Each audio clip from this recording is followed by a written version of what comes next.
Barbados also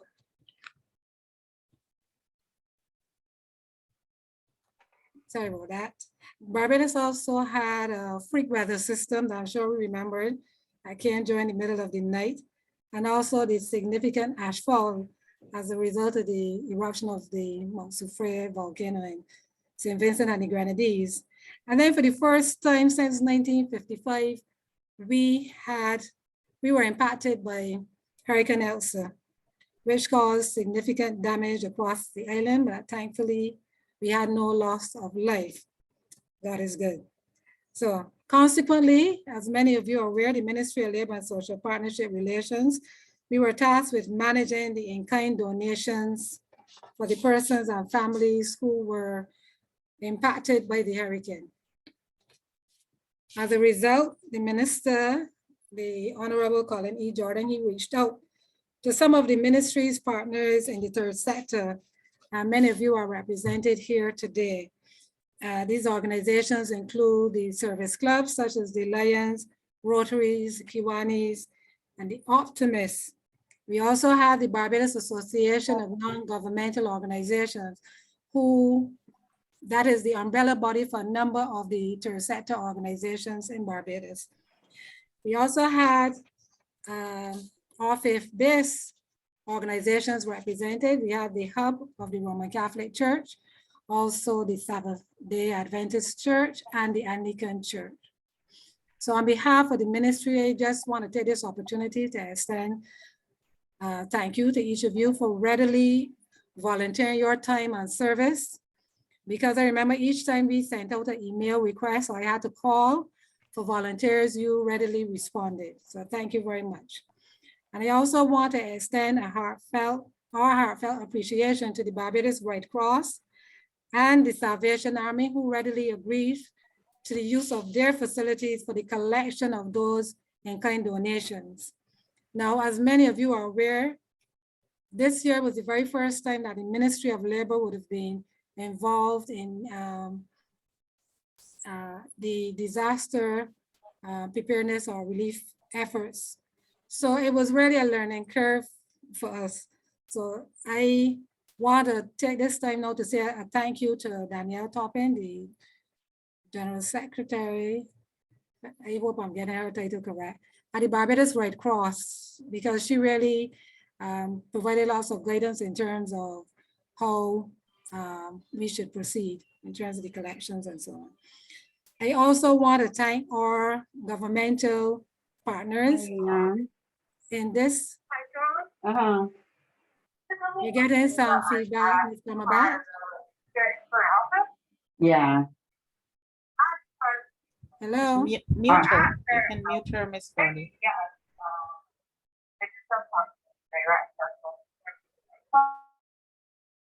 Yes. Okay. So continuing, I was saying we want to thank our governmental partners, the Barbados Investment and Development Corporation, for the use of their facilities at the 6 Rose Industrial Estate, where we host the large donations, and also to the Barbados Defense Force. Captain Harvey led that team who were responsible for the collection of those donations and also the storage and so on. We were reliably informed by the Ministry of People Empowerment that those items have been distributed to their recipients. The Caribbean Broadcasting Corporation, they led off the appeal. They had 2 drive-through and drop-off initiatives which were held at their offices in the Pine. And again, our volunteers readily assisted in those initiatives.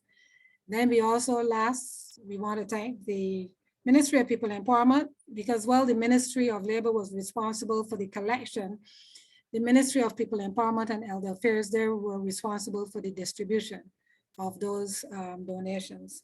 So how did we get to this stage where the Ministry of Labor now is basically hosting this workshop? Well, from our first planning meeting during the various discussions, the ministry was informed that CDEMA, the Caribbean Disaster Emergency Management Agency, they would have conducted training earlier this year, for the key stakeholders dealing with disaster management. And the training included information on CDEMA's system for the collection and distribution of donations. So my ministry, we then reached out to CDEMA and asked if we could have this training provided for our partners in the third sector. And we extended that invitation then to other key stakeholders as well. Well, CDEMA, they readily agreed to conduct that training. And this is where we are today. So I just want to say briefly, you know, it is how important it is to work collaboratively with your key partners and stakeholders, because that's what we have been doing from the start of this initiative. I mean, it is a hallmark of the Ministry of Labor. We work closely with our tripartite partners, but bringing now, we look at having the third sector organizations and also our governmental organization, and then we reach out regionally to CDEMA, and they're readily assisted. So this training now is being conducted by CDEMA and also the World Food Program. They will be responsible for carrying out the training over the next 2 weeks. There are 2 segments, the essential and extended, which will cover the first phase of the training. I will leave Mr. Campbell, he will tell you about that aspect a bit later, but it is our expectation that at the end of this training, Barbados will have a cohort of trained persons who can effectively and efficiently use the system, the logistics system, to assist with national relief efforts. And when I say assist, mainly through the Department of Emergency Management, to assist them in our national relief efforts. So ladies and gentlemen, in wrapping up, I just want to say on behalf of the Minister and the Permanent Secretary of the Ministry of Labor and Social Partnership Relations, I wish you an informative and productive workshop. I'm now going to hand over to Mr.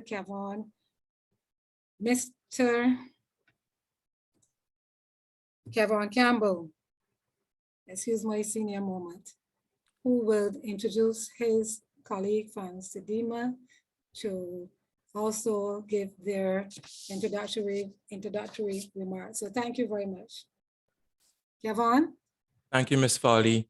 I'm Kevon Campbell, Logistics Specialist at CDEMA, but I would like to introduce our Acting Deputy Executive Director, Ms. Andrea Grosvenor, to give her opening remarks for this training session. Thank you very much, Kevon, and a pleasant good afternoon to everyone. Permanent Secretary Rhonda Farley, the Ministry of Labor. It's really a pleasure to share this opening section with you and to build on the previous conversations that we would have had in being able to advance this work. Permit me also to recognize the presence of the Deputy Director for the DEM acting, Danielle Skeet, and it's also a pleasure to see online Mr. Frank Walker of the WFP, along with other members of the World Food Program who are here, and participants of the Red Cross. Participants, I greet you, and I certainly do welcome you once again to this event, and certainly we look forward to a successful workshop. My remarks this afternoon will be brief, and I just wanted to give a little bit of a context and to look at how we will be able to move forward. So over the years, strategies have been implemented to strengthen relief management in CDEMA participating states. And these efforts include the development of systems, frameworks, and instruments geared towards bolstering disaster response and relief coordination. Notwithstanding the continued efforts to treat with the requisite systems, frameworks, tools, and instruments, relief and logistics management is still regarded as a critical element in need of development and enhancement. This was evident in several operations, including Hurricane Dorian in 2019, Hurricanes Irma and Maria 2017, Tropical Storm Erica in 2015, the December rains in 2013, and the Haiti earthquake in 2010. At the regional level, challenges with respect to the lack of predictability of assets for the movement of supplies, personnel, and equipment, and the lack of financing to support the relief and logistics operations, among others, have been experienced. And at the national level, additional challenges include managing the influx of unsolicited goods, inadequate storage, and insufficient procedures and personnel to manage relief supplies.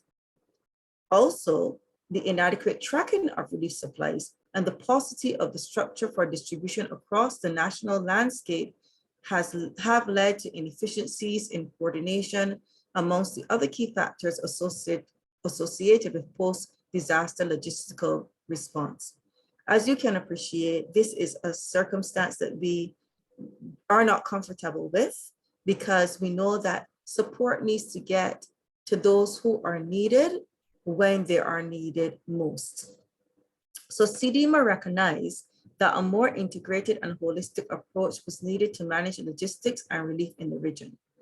As such, the CDEMA Logistics and Relief Management Program was advanced and approved by the Technical Advisory Committee of CDEMA in 2019, building on the program which we had emerging post-Hurricane Irene in 2004. So you can see this has been a journey, and it's been a process that has evolved and is improving. Fundamental to this new program was the creation of systems and mechanisms to address critical gaps in the regional response mechanism, given the region's vulnerability to natural hazard impacts.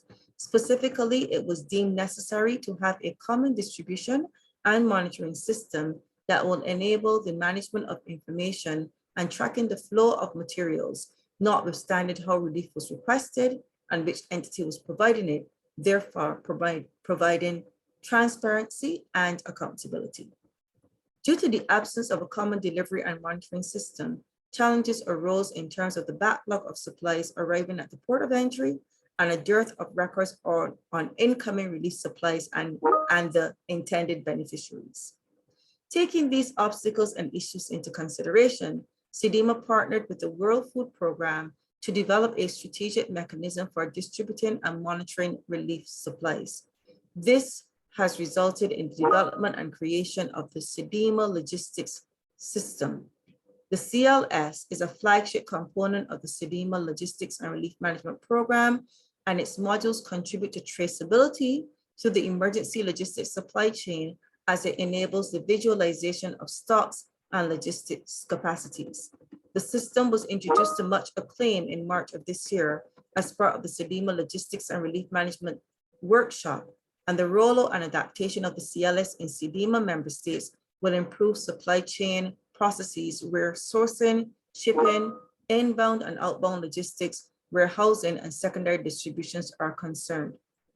I will say that this morning I participated in a meeting with the European Union, and the work that was done and the work of the work that was done through the CLS in St. Vincent and the Grenadines was simply applauded.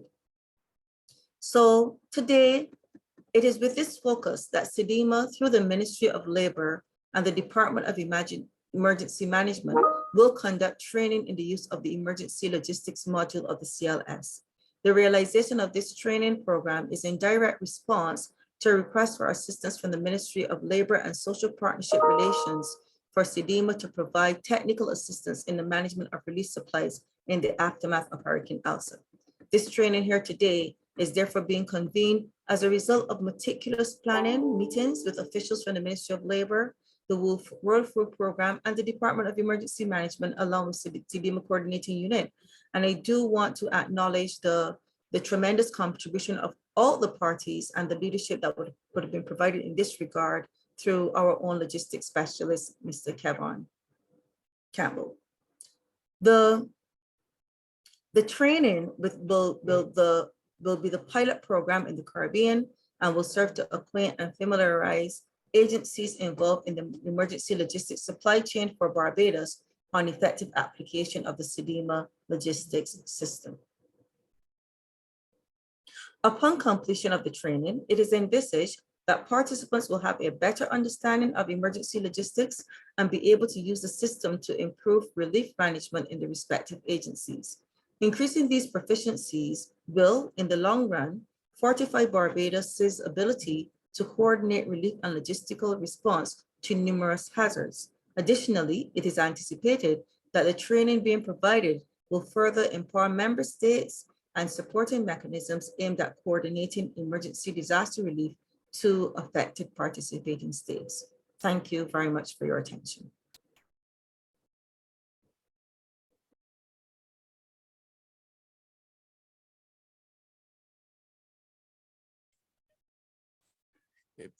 Thank you, Ms. Grosvenor. I will now hand you back over to Ms. Rhonda Farley.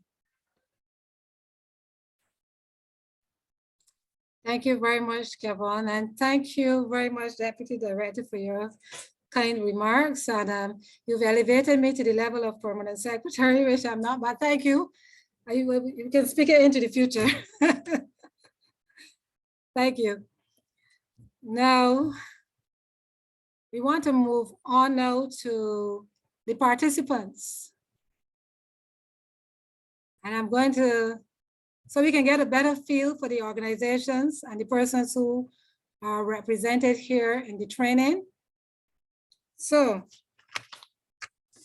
we have several organizations, and I'm thinking in the interest of time, what I would like to do is to ask a representative from each organization just to say something about the organization.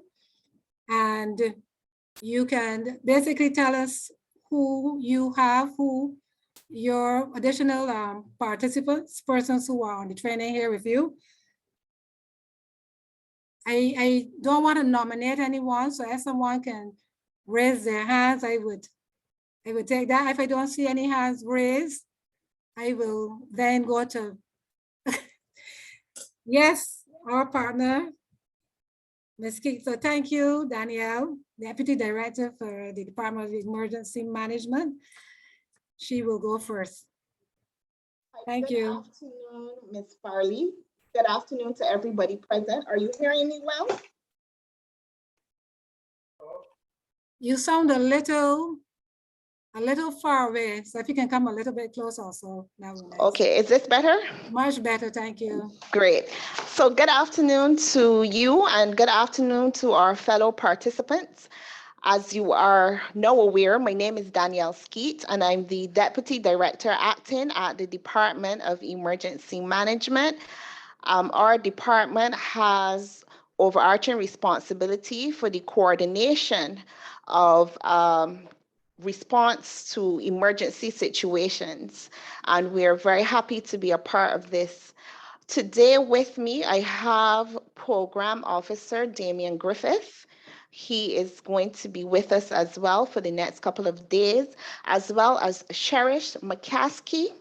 And she is actually a member of our district emergency organization, and that's the volunteer arm of the Department of Emergency Management. Joining us later would be our storekeeper, Mr. Rashid O'Neill, but regrettably, he had to do something else at the moment, so he's going to be a little late in joining us. So I think that covers it and our participants. Thank you. Thank you very much, Danielle. Who? Which organization? Yes, good afternoon, Carl. Good afternoon, Rhonda. Good afternoon, everyone else on the course. Thank you for inviting us. And yes, we're here to support CDEMA with the CLS. With the team, we have So, who is one of the main programmers behind this. He's joining from Myanmar. Jeff is there in Barbados, who did a lot of the work and a lot of the training in St. Vincent when it was deployed. I'd just like to say it is a good opportunity, and like any opportunity, you only get out of it as much as you put into it. This focuses on the first phase of the CDEMA CLS system that we've offered, and we do have a wider range ERP style system if that's required later in another program. And thank you all for attending. Thank you. Thank you very much, Carl. Okay. Yes, Captain Branch. Hey, good afternoon. Good afternoon to all. My name is Captain Branch of the Barbados Defense Force. I am the officer commanding the engineering company here. And on this course with me is Captain Thompson. She's head of logistics and procurement for the Barbados Defense Force. And also with us are two other procurement and logistics personnel, Color Sergeant Greenidge and Color Sergeant Vaughn. We are all happy to be a part of this training so that we can all gain as much knowledge so that the support that we lend from the BDF to the various agencies will be one of a continual high standard and be able to assist as best as we can. Thank you. Thank you very much, Captain Branch. David Griffith. Yes. Good afternoon, ladies and gentlemen. My name is David Griffith. I am the disaster officer for the Barbados Red Cross Society. On this call, we have three other persons with me, which is Malik Clark, Ruth Hunt, and Leslie Hollingsworth. We look forward to taking part in this session so that we'll be able to work better in our role as auxiliary to government. So once again, good afternoon, and I thank you for having us on the call. Thank you very much for that, David. And next we go to Diana Ford. Good afternoon, everyone. I am Lion Diana Ford, and we represent Hazel Sandy, and I see Miranda Doyle. We represent the Lions Clubs of Zone 3A, and we are very happy to have been invited to the training, and we hope that in the future going forward that we will be able to assist where necessary. Thank you. Thank you very much, Diana. You also have a couple Leos that should be involved in the training from the Lions Club International. Okay, well, we're moving on now to the next person, Sharon Cumberbatch. Hi, good afternoon. My name is Sharon Cumberbatch. With me, I have Chanel Allen and Margaret Holder. We are representing the Ministry of People Empowerment and Elder Affairs. We are some of the persons who were involved in the assessment after Hurricane Elsa, and we are the persons who are also assisted with the accommodations of persons who were displaced and affected by Hurricane Elsa. And it's a pleasure being here, and we look forward to participating in the training. Thank you. Thank you very much, Sharon. We're going next to Karen McLean. Hello, good afternoon. Good afternoon. I'm Karen Bishop McLean, and with me I have Margaret Chapman. Well, sorry, I'm the LTG for the Barbados zone of the Optimist Club. We have Margaret Chapman Farley, who's the governor assistant, and we have Craig Kinch, who is the governor-elect. The Optimist Club, our mandate is pretty much to bring out the best in the youth, in our community, in ourselves.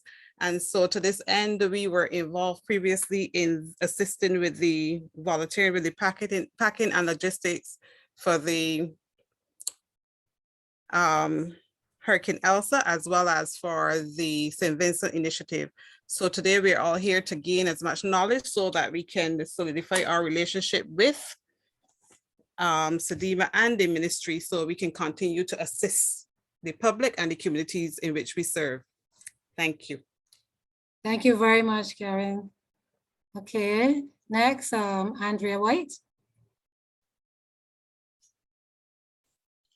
Yes, good afternoon, everyone. My name is Andrea White. I'm from the Ministry of Education, Technological and Vocational Training. As you know, the ministry has several aspects, and one of them is being responsible for the managing of the emergency shelters on the island, across the island. With me this evening, I have Mr. David Wood. He's our school liaison officer, Ms. Marcia Rice, the procurement officer, Ms. Karen Marva Grant, executive officer in the ministry, and Ms. Keisha Wood, the administrative assistant. It is great, it's a pleasure to be here, and we hope that the course will be one that will be beneficial to us here in the ministry. Thank you. Thank you very much, Andrea. And we're moving on now to Reverend Angela Phillips. Good afternoon, everyone. Good afternoon. Our point person for disaster preparedness is the Reverend Clyde Thomas, but he wasn't able to attend, so I volunteered because I believe that this whole concept of preparedness and so is very important, especially for the church, as we continue to reach out with our outreach ministries and the social aspect of our ministries. And I also think it gives us a good opportunity to form our skills and to more or less, in terms of our own plans across the diocese, to sort of fortify them. And so saying that he couldn't come, I volunteered, but I would still wish that as we go along, seeing that he has most basically the point person, that he too will be able to come and benefit from what I would believe will be a wealth of knowledge that you are going to afford us during this training. Thank you very much, Reverend Phillips, and we hope also that Reverend Thomas will be able to join at some point. Thank you very much. Thank you. We're moving on now to Rufina Henry from the Hub. This is the Roman Catholic, the Hub from the Roman Catholic Church. You can go ahead, Rufina.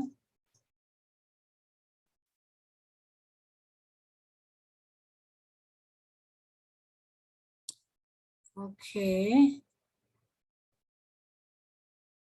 I'm not sure, Rufina, if you are having a challenge, you need to unmute. Okay, we seem to be having a little challenge there. So if we can go to next person, which other organization would want to respond?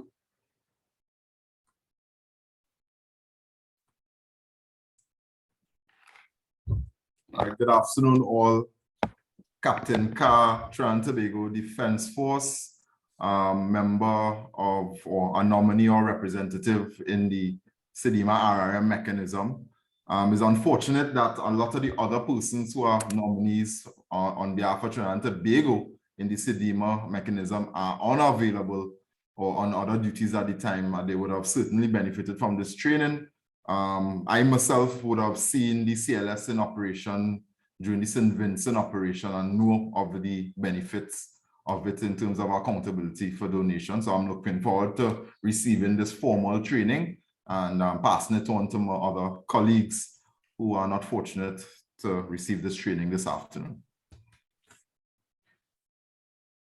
Thank you very much, Officer Carr, for being here with us today.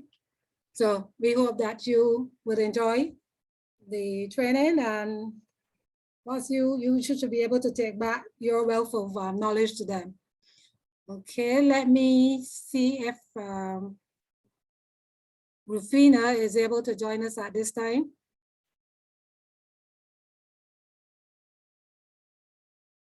No, I am seeing another hand up from, and I'm not sure because you have your credentials up, so you have to speak and identify yourself, and then you can possibly change the credentials. Okay, good afternoon. I'm Captain Thompson. Captain Branch would have introduced us before. However, I would like to also introduce that we also have CPO McCullin and Sub-Lieutenant Wiggins with us. There are two more of our logistic personnel Also, we have Lance Corporal Hurdle, who is our administrative assistant. We all expect to benefit from this seminar. All right, Ms. Farley, can you hear me now? Yes, we are. Thank you. Okay, I was using my desktop, but I have to be using my phone now. Okay, so we are a care ministry from the Diocese of Bridgetown, from the Roman Catholic. We assist persons in finding resources to help them along in life, such as jobs and entrepreneurship. And we also assist persons in finding basic needs, food, house repairs, and along a rental, along those kinds of lines. That is what we are mainly focused on. And I think there's Cheryl Fitzpatrick is also there. Yes, I am here. Yes, she and I, we are from the hub. We are grateful to be here. We hope we can get as much information as possible so it can help us along and improve in what we are doing. Thanks a lot. Thank you very much, Rufina. Okay, we have John. I don't see a last name, so John, you just John have to Ferguson. get your name as well. Yes, I will. Sorry. Thank you. So I'm John Ferguson, a member of the Salvation Army. Okay. And I think I'm here alone, but we are always happy to assist in the preparation and the delivery of any items when there's a disaster. Thank you very much, John.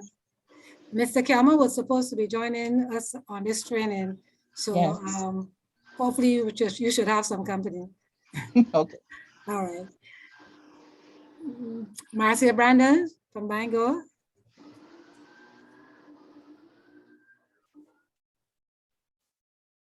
So, hi everyone.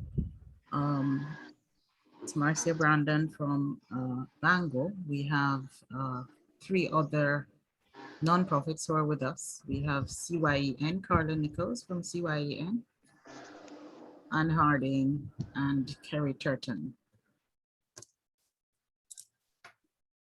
We look forward to learning a lot about the system. We know that we are going to continue to assist communities, partner with the government and our other partners in the society. So we do know that this is going to contribute and add value to what we do as we go forward. Thank you.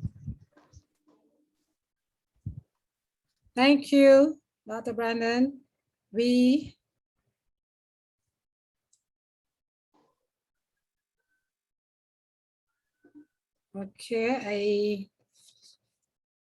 I'm not sure if we exhausted all. I can't remember hearing from the Seventh-day Adventist Church.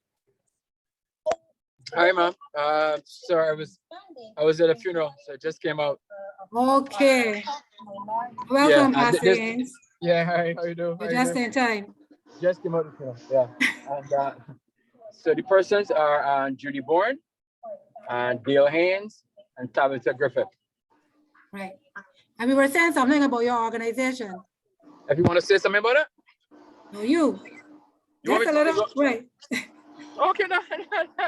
Just a little something. Sure. And we want you to be mindful. We don't want you to cause any accidents, so be mindful, please. No, I pull over. I park. Oh, okay, thank you. Yes. Our mantra really is here because we care, and we are very mindful of that, of caring, for all the holistic needs of persons, and we live as well, exist to spread the gospel of Jesus Christ. Okay. Thank you very much, Pastor Haynes. My pleasure. Okay. Okay, I think that is about it for the organizations represented here today. We have one other organization. Let me see if the representative is here. Right, from the Barbados Council for the Disabled. And they will be joining us. They have one participant in the training. So as we know, the Barbados Council for the Disabled, they are the organization responsible for persons with varying disabilities and so on. They provide, it's an umbrella organization, and they also provide their assistance and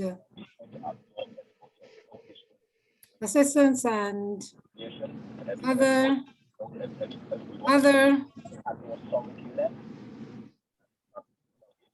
areas, well, assistance in all areas for persons living with various disabilities. Sorry. So I think that basically wraps it up for the participants.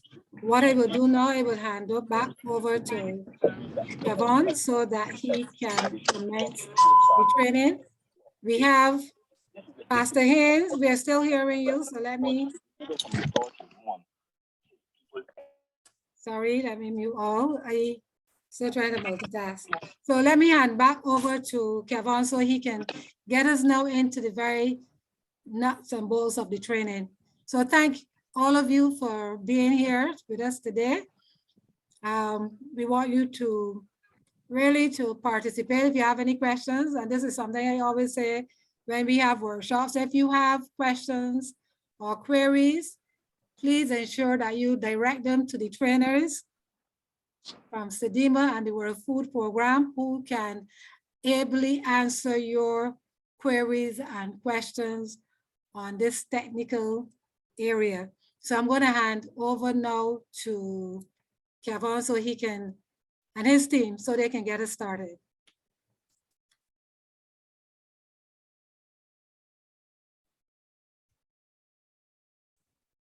Okay. Good afternoon again, everyone. What we're going to do, we're going to start by simply just looking at the course outline for these sessions. As you know, this is the opening session, day 1, and we have split the sessions up into essential sessions and extended sessions. Now, the essential sessions will be from today to November 29th, and till December 1st. And it will begin with today's sessions. And essentially today we will be looking at a brief presentation of the CDEMA logistics program, because to add context to the CLS and to give context in terms of how we got to the state of having a relief supply tracking and a traceability system. Also, we'll be looking at warehouse stock, user relationship, roles and permissions, the interface, and a system overview today, as well as doing a brief practical demonstration by myself. And we will wrap up and conclude today's session by fielding and by posing questions for myself, the team, and from you guys. And we will issue the registration link. So when we do this session on Friday, you guys will be able to register onto the system and begin using the system for yourselves. Just briefly going through the rest of the days. Friday, we have sessions on registration, logistics capabilities. And the third day, the Monday, the 29th, that'll be on service request forms and stock holdings. And the final day of these essential sessions will be a practical session, a practical exercise. And once it's completed on December 1st, we will be doing sessions, extended sessions on December 3rd, 6th, 8th, and 10th. The detailed course outline will be shared in the near future for these sessions.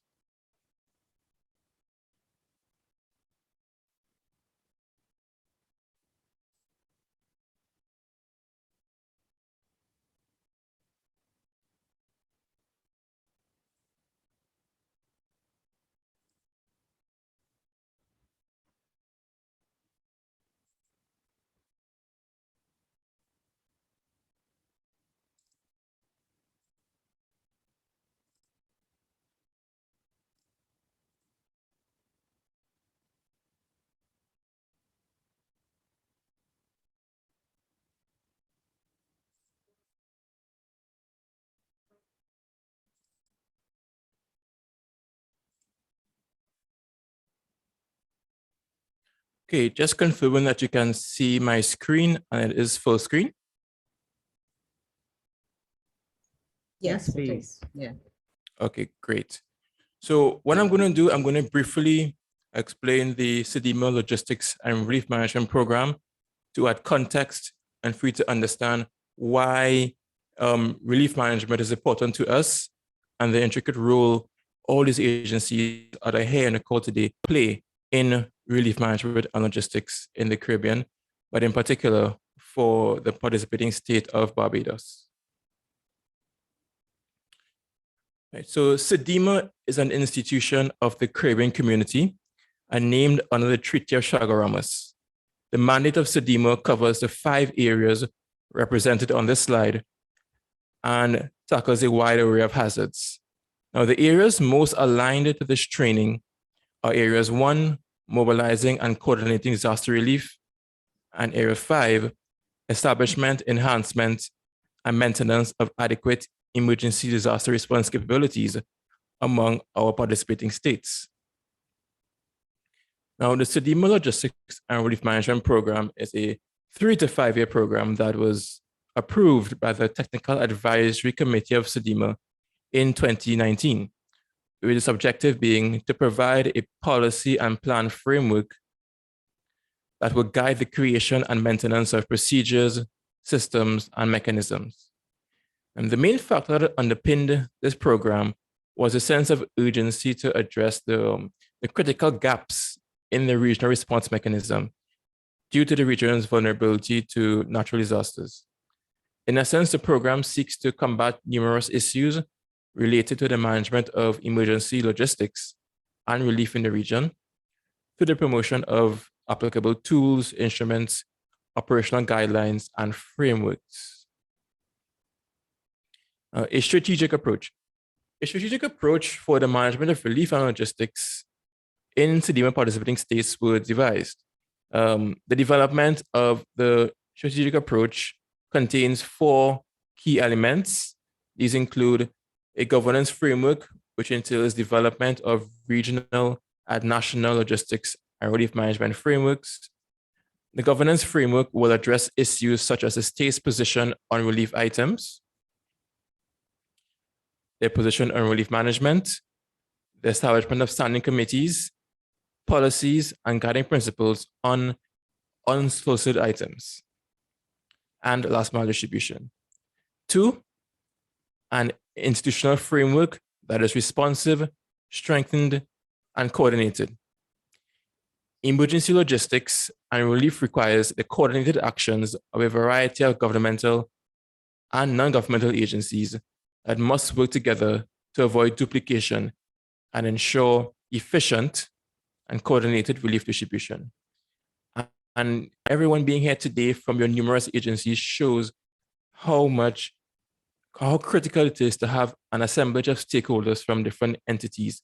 Because when something does happen, when response is needed, there needs to be a coordinated effort between all these different agencies, governmental, NGO, regional, international, and to assist the DEM with respect to logistics management and overall operational response. 3, we have an integrated approach to relief management. This will ensure coordination, cooperation, and communication at the strategic, operational, and tactical levels of response. 4, a mechanism for distributing, monitoring, and tracking relief supplies. A common distribution and monitoring system is needed. As such, CDEMA, with the support of the World Food Programme, is in the process of developing the CLS, CDEMA Logistics System. This software/system will facilitate distribution, monitoring, and tracking of relief supplies. So much of the work we do in the program revolves around the emergency logistics supply chain. This supply chain showcases the movement of supplies from point of origin to the point of delivery, or the point at which it is accepted by beneficiaries or affected persons. So we see it starts with first mile logistics and procurement, moves on to warehouse management and transportation management, and ends with last mile distribution. This schematic illustrates the coordination at varying levels of response involving a wide spectrum of actors. Here we have from the local level, district disaster units exchange information and knowledge with the national EOC or NEOC. Also, we see on the national sphere how vendors, warehouses, and ports engage in knowledge transfer and information exchange throughout the national level. And as we see on this color here, regionally, there is the CDEMA RM, you have the CDEMA CU, and it's activated our CDEMA CU system. So in essence, we can deploy response teams such as the CDRU. I know that we have members from the CDRU on this call, from the BDF and TTDF. They embed themselves in the national mechanism, which helps in coordination at the national level. And internationally, members from our CDPG, Caribbean Donor Partner Group, those donors, suppliers, and contributors, they have a critical role as they would be coordinated through our regional system. I'll give it to Chanel. Would it be possible for those who mics are open to mute those mics, please?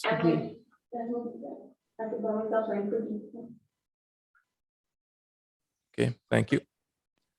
All right, so moving along, plans, policies, and guidelines and frameworks. So an integral component of the program is the development of comprehensive plans, policies, and guidelines. The cornerstone of the program is the national and regional logistics and relief management policy and plans. It is envisaged that by the end of the program, CDEMA's participating states will possess comprehensive national logistics and relief plans and policies. These national documents incorporate key national logistics capacities, supply chain processes, functionality of operational services, and mechanisms for regional and international coordination and response integration. As of today, 5 participating states are in the process of completing their documents. In addition, regional logistics plans and policies will be developed to assist the CDEMA CU and international donors and partners in regional logistics response capacities and procedures. We also have warehouse management that is key and is a critical element of relief management. And the program seeks to assist countries in developing comprehensive warehouse management programs with guidelines. And this will specifically optimize the inventory control, management of satellite warehouses, human resource management, and overall process flow within warehouses. Additionally, sub-regional focal points of Barbados, TNT, Antigua, and Jamaica have access to sub-regional warehousing guidelines, as they have responsibility to manage logistics operations in their respective sub-regions. And the management of donations and unsolicited goods in the aftermath of an emergency or disaster is important, as impacted states are inundated with unneeded, with inappropriate and poorly labeled and packaged items that tend to clog the supply chain. This deluge creates bottlenecks at container ports, storage costs, and other factors that lead to exorbitant amounts of money being spent to curb the influx of items. So national donations management policies serve to establish mechanisms that allow for preferred goods and services to reach designated staging areas and warehouses based on demand-centric priority setting. So moving along, national frameworks for last mile distribution. This is critical, especially with the agencies and entities that are on this call, because a lot of you will be involved in last mile distribution. And it is one of the most important facets of post-disaster response, as it determines how relief supplies reach beneficiaries and impacted populations. Country-specific frameworks will be developed to aim incorporating of existing assessment mechanisms, transport assets, distribution nodes, and points. it's critical that these documents be fleshed out and be completed because the DEM, they will have a lot of responsibility in terms of harnessing the capacities of all the persons on this call for sound logistics and relief management. Just to briefly state, CDEMA conducted a workshop on logistics and relief management earlier this year, a workshop that I'm sure some of you were part of. It was conducted in March this year, and given the critical functions of DEM in the participating states, it was imperative that the states of the 4 sub-regions possess viable emergency relief and logistics systems that encapsulated all elements of the aforementioned supply chain. These workshops were conducted virtually and were scheduled to be held in Jamaica, Antigua, TNT, Barbados, and the Bahamas. However, due to COVID-19, all sessions were conducted virtually. So in essence, the national offices of the Bahamas, Antigua, Barbados, and TNT were in attendance. Now, the format comprised of working sessions that allowed participants to meticulously dissect and strategically examine in-country relief and logistics processes and systems. And under this initiative, numerous plans and policies were developed as it targeted all 4 stages of the aforementioned supply chain.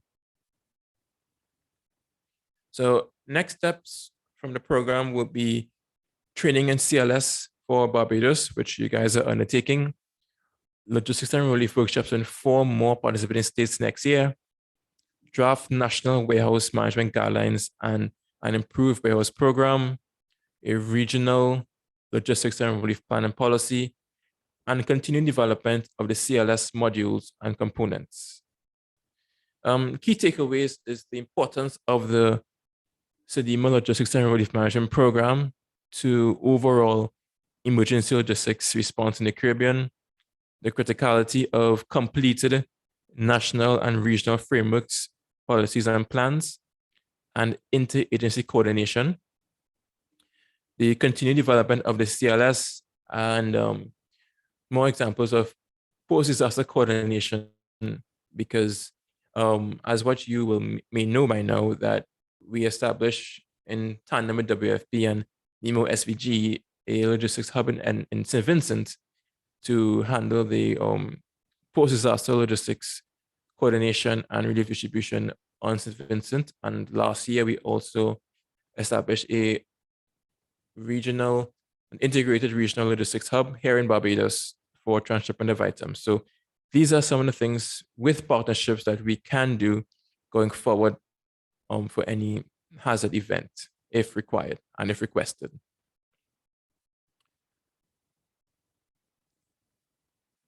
Okay, any brief questions on this before I move on to the crux of the training?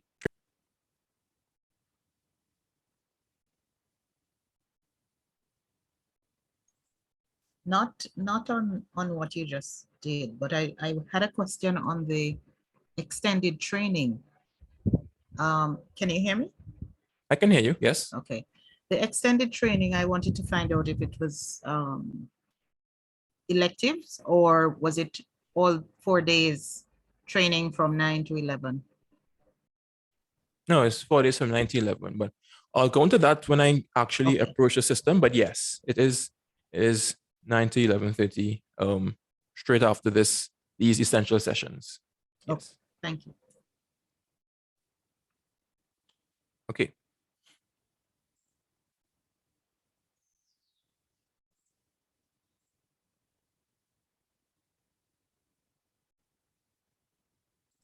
I don't know if you can answer that one, but there's also another question in the chat on whether or not this is a certificate course. No, it's not a certificate course. It's more of a training to help the different stakeholders in the room deal with and be able to manage relief stocks post Hurricane Elsa and also for the future.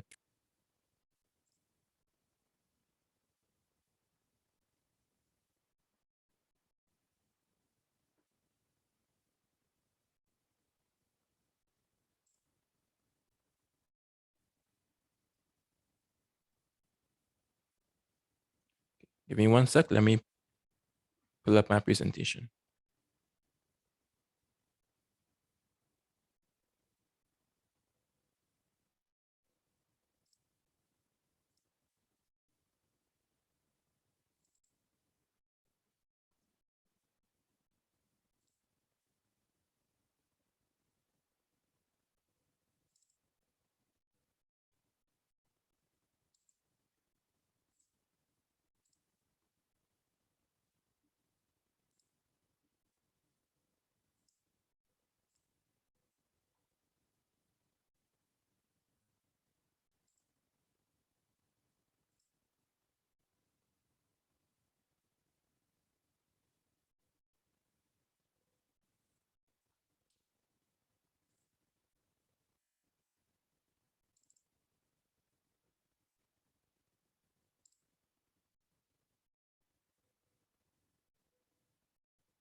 Okay, can everyone see my screen with the presentation on it? Yes. Okay. Yes, please. Okay. But Kevin, it's with the full PowerPoint. I think you were looking for the main slides. No? So it's the slides with the 14 slides shown down the side, not the presentation mode version. Okay.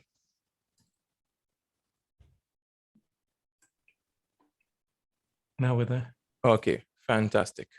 All right, so let's get started. So the CDEMA logistics system, what is it? Now, the CDEMA logistics system, as previously stated, is a flagship component of our logistics and relief management program.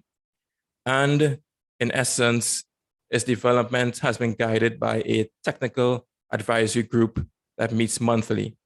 The group maintains members from the sub-regional focal points, in particular TNT and Antigua. The group also has CDEMA CU staff, WFP officers, independent software developers, port managers, and officials from the Regional Support System, RSS. The system comprises of an emergency logistics module and an enterprise resource planning module. Now, this ERP module facilitates a more comprehensive logistical processes, and it's a component that is still being developed. However, the ELM module, the one I'll be explaining in this course and this training, has almost been completed. And essentially, it is a digitization tool that assists with inventory management and relief supply tracking in CDEMA participating states and the CDEMA CU. So the ELM will be integrated into national logistics and relief management plans, as well as regional plans, as it enhances the management of unsolicited goods, strengthens accountability procedures, and improves interoperability between national, regional, and international actors, donors, and partners.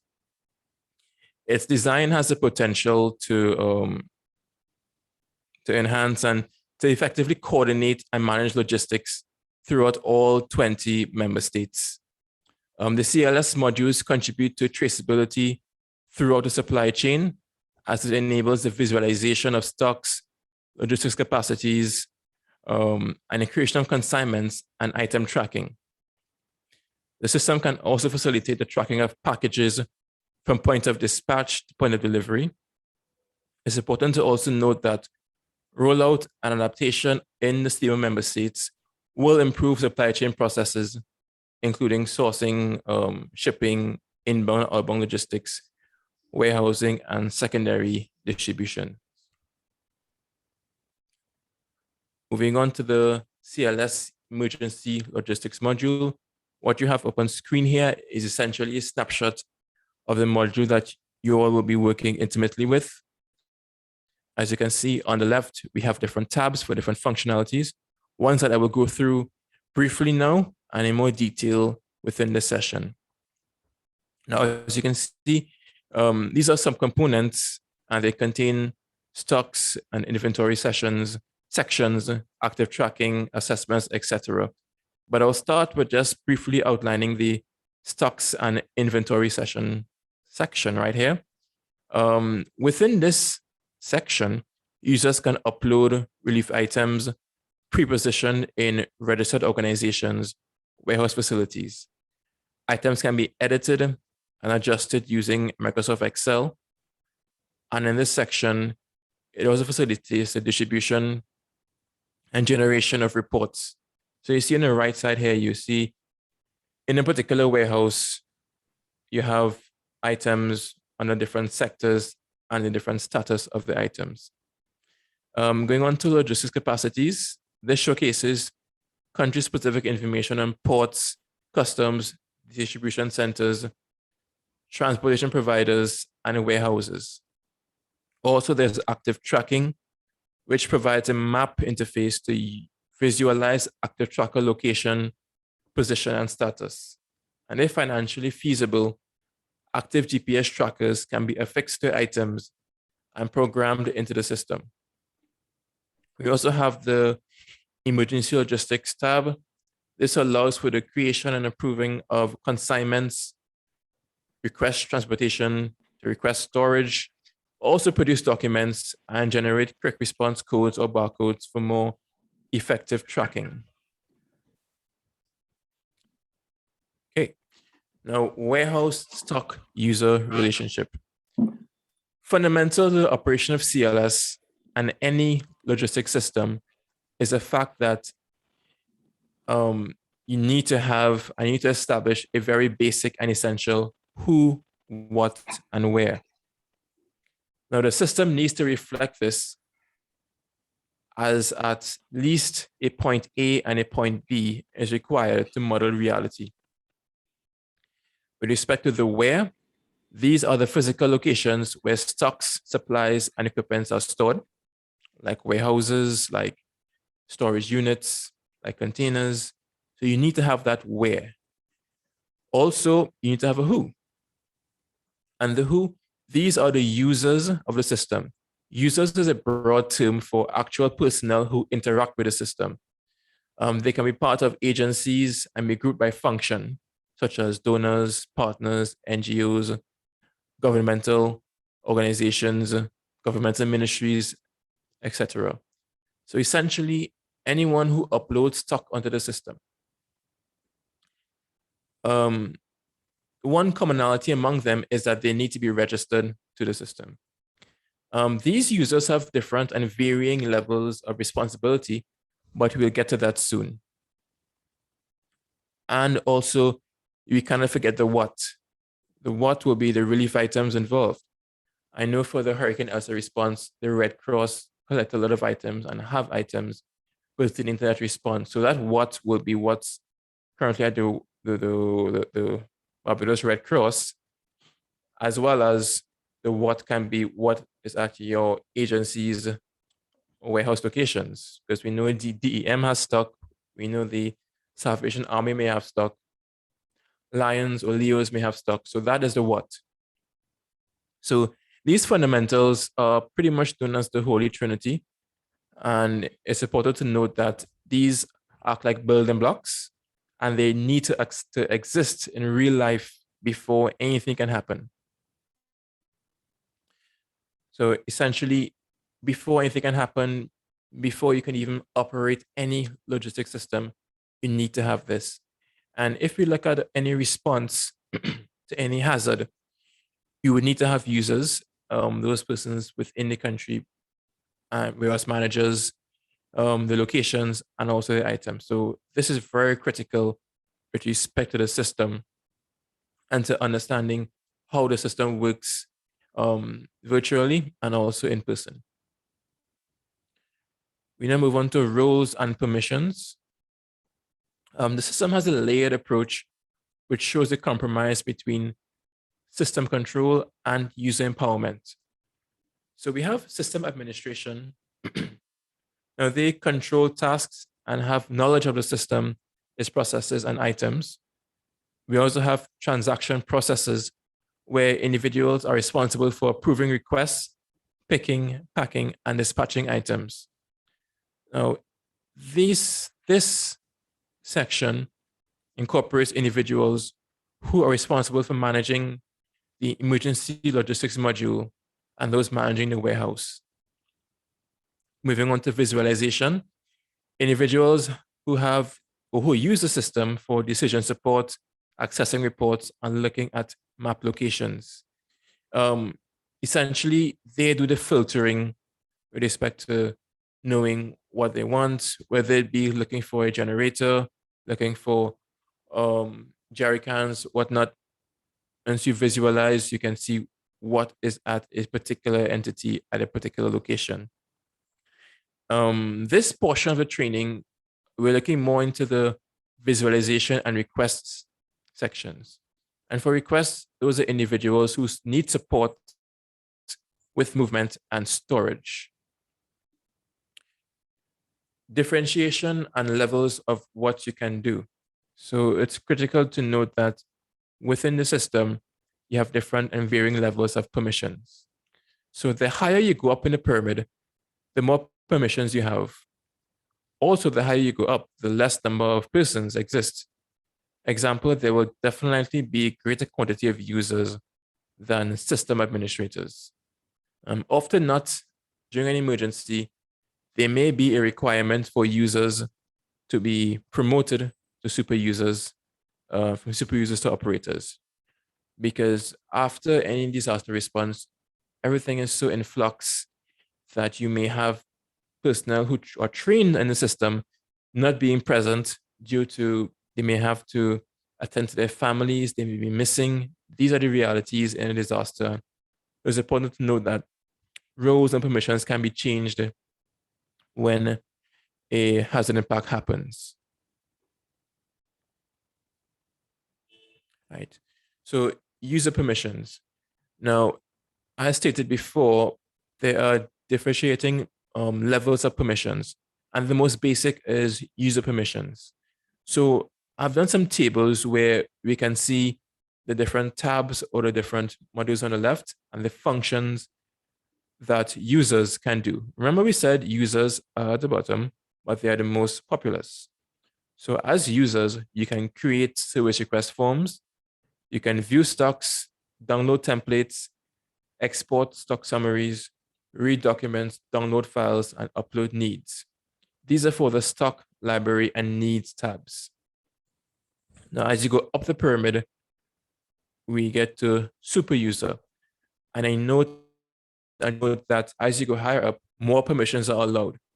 So for super users, they can do active tracking, they can follow device trackers, they can also complete and submit assessments, as well as receive packages. These are the three differences that super users have compared to ordinary users. Moving on to operator permissions. Now, the functions of assigning managers, assigning organizations, uploading files, editing files, create consignments, packages, transport documents, printing of label documents, logging packages in and out, and assigning active trackers are possible if you are an operator. And these permissions were not possible if you were a super user. Moving up the pyramid, we have super operator permissions. Now we note that the only difference from a super operator to a regular operator is that they can approve service request forms. This is a critical component because, as what we did in SVG, if you do and if you are working in your National Emergency Operations Center, for instance, if you're at DEM in Warrens there and they're activated and they're coordinating an disaster response, you may have persons at DEM at that coordination setting who can approve requests coming from the field. So someone in the EM, whoever is delegated, can approve requests for storage or approve requests for transfer of items. And individuals within warehouses, let's say that be Red Cross or Salvation Army or district disaster warehouses or whatever warehouses or locations where you store aid in Barbados, they can request items to be transferred to shelters of beneficiaries, but the system allows that in that NEOC, in that Operation Center DM, they can approve or not approve requests. So it gives that essentially coordinating power to the Chief Disaster Agency, which is DM in Barbados. And also, moving along, you have administrator and system administrator functions. They can import new stock, reserve items, edit items, create locations, and edit locations. Now, they are the highest levels, and you may only have one or two per country, but it's critical to know that they have that overriding view of the system to make very critical high-level decisions. These are some other functions of or other permissions of the administrator and system administrator. They can approve users, edit user permissions, edit user details, add country data, and edit country data. Now, these permissions are important because it's important to note that not everyone can have all access in the system, because we know if everyone is allowed to do what they want with the system, then it's going to have errors, it's going to be more unpredictable, and you could have falsification of data. So it's important to separate and have permissions to ensure a more comprehensive and to ensure a more accountable management of items. Okay, what I did here, I did this overview. I remember that there was a question posed by the floor after the last session. I'd asked about the extended and essential sessions. So everyone will be taking part in the trainings. As you can see here, we have the action areas for these essential sessions, which will end in December 1st. And then after that, the extended sessions will commence up until roughly December 10th. So we see different modules of the system will be explored at different times. So as I stated before, within these essential sessions, you're going to look at roles, permissions, user relationships, interface and system overviews, registration, stock, capacities, holdings, service requests, and a library. Whereas in the extended sessions, we'll be looking at assessments, needs, reporting, importing the ERP. And there'll be an administrator session. This will take place early next year, but we will update the team on those dates and more particulars as the training session goes on. Okay. Now let's take a couple more slides. So the interface and system. I'm going to do an overview of the important parts of the system. Now, for the web browser, the system can run independently, regardless of system type, and on modern browsers. It is preferred that Google Chrome is used, but all other browsers work fine, and even the system can be applicable and it can be used on a tablet or smartphone. So the CLS is modular and embodies numerous components and tools. As previously mentioned, one is the ELM, Emergency Logistics Module, and one is the ERP, Enterprise Resource Planning Module. But for this training, we're looking at the ELM, the Emergency Logistics Module. Empowering users by the use of familiar tools such as Microsoft Excel for inputs and outputs. This means that users can easily manipulate the system without needing to know lots about relational databases or complex SQL queries to get information into and out of the system. This enables simplification, and usability by numerous stakeholders. And I will go into it, but you will see how easy it is to just upload items onto the system using simple, very straightforward Excel spreadsheets. The basic or a basic capacity to use spreadsheets is fundamental, and you will see that it's really simplistic to upload data. Now there's a help system and manual that is at the fingertips of personnel online, as well as hard documentation. The system functions as a silent partner or a first port of call for help. Also, one-on-one sessions are available for those who require assistance. Okay. Moving on, the tool enables decision support, so the users or individuals within the EOC, Operations Center, can use the system to make intelligent decisions based on available items from needs lists, etc. Decisions will be made on available supplies in different locations. And this decision support can help an entity like DEM, or it can help entities like CDEMA or international agencies in making very key decisions on relief items, transportation, warehousing, and dispatch to shelters or beneficiaries. We also have emergency logistics. This is putting decision support into action because someone will need to organize transport, produce documentation, produce those forms, delivery notes. So in essence, it's putting intelligent decision-making into action, and also gives you the ability to track and to trace items. Okay, any questions on this before I move on to a practical demonstration?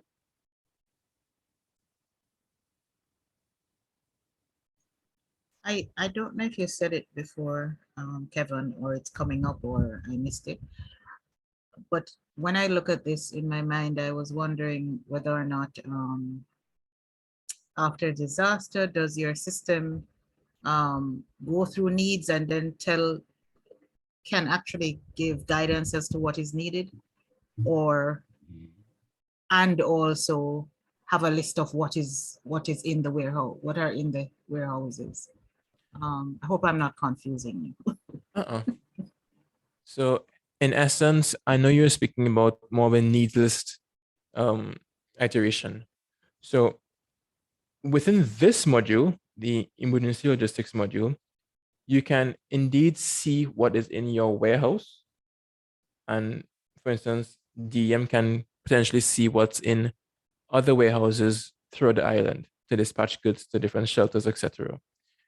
But if you're looking at something that can publish or showcase needs lists and be able to see the needs list from, let's say, Ministry of Labor, then that's the second module. That is this module, the ERP module. But for these training sessions, we are on this module, the logistics module, which is more the response module. So this ERP section will in fact be able to tackle needs lists, but this is still in development and it will probably be completed in the future. So once we finish with this module, we will come and do training on this module. And this module here will be able to assess, publish, and meet needs lists. Hope that answers your question.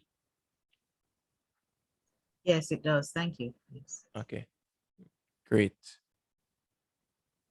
I mean, it's important to foster some discussion as well. So feel free to ask any questions of what I just spoke before I go on to the actual practical demo.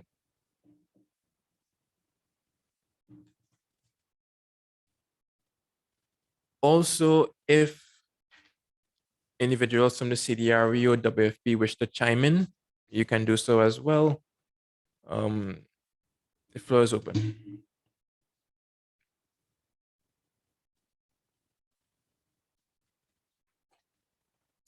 Oh, we're right behind you, Kevin. Anytime. But we're following your lead, so and it's Okay. going very well so far. Thank you. Okay, thanks for that. But yeah, I mean, because we all operate at different sectors, different within our national entities or local entities, you have different points of view, and you may be required to do different things because under the supply chain, we may be doing coordination in the NEOC, or you may be underground doing actual distribution if you're in a district committee. So it's important to know where you would fall within the supply chain and also how the system can help you.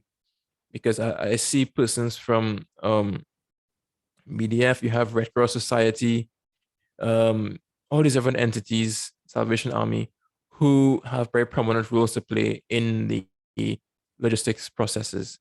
I know we have from Red Cross personnel online, and they were very helpful last year when we did that integrated regional logistics hub. And I see where they can be protagonists going forward for using the system within the national context in Barbados. So again, it's all of agency. It's all about interagency coordination and the relationships you foster within Barbados. Because I know that essentially Hurricane Elsa was one of the first major incidents or emergencies that happened in Barbados for a very long time. But it's important to note that we're not immune to those large-scale disasters, and one can happen. So the more work we do, the more discussions we have around logistics, the better our response will be when it comes to that big event. Okay, so let me delve into the system.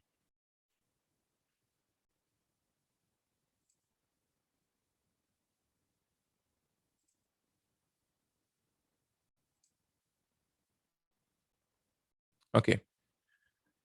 So as you can see, I am in the CDEMA logistics system right now. And all right. So I'm in the stocks section, stocks and inventory section.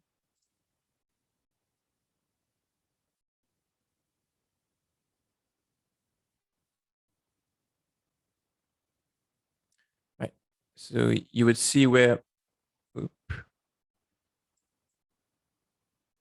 right, you will see where these buttons on the left bottom here, they are used to import and export data with filters. Data sharing and collaboration among key stakeholders involved in preparedness response is key in the Caribbean, and it is a prerequisite to coordination and increasing the efficiency and effectiveness of any given response. So to achieve this, data quality and user participation in uploading stock data on the CLS is vital. So essentially on the right, we see data that is in particular warehouses. But to get this data, it was uploaded and imported from this area here using Excel spreadsheets. So the CLS seeks to contribute towards the development of a pre-positioning network. So governments and intergovernmental agencies, whether it be regional, national, local, private sector donors, or even international donors or institutions can engage and contribute data to the CLS. And conversely, CLS can link with other platforms through application programming interfaces. So let's go to the filters, how these filters work. Now, the needs map and report can be filtered by sector. So for instance, I have a map of St. Vincent and Grenadines in front of me, and you would have known we have done significant work with the system in St. Vincent as a result of the La Soufrière volcanic eruption in April of this year. So on the left, we see sectors, owner agencies, countries, warehouses, and status. So for instance, if we were to go to St. Vincent and the Grenadines, right, we see a list of locations in St. Vincent, of warehouse locations. On the right-hand side, you see, for instance, they used the NEMO headquarters, the NEMO warehouse one, or the Annisfield hub.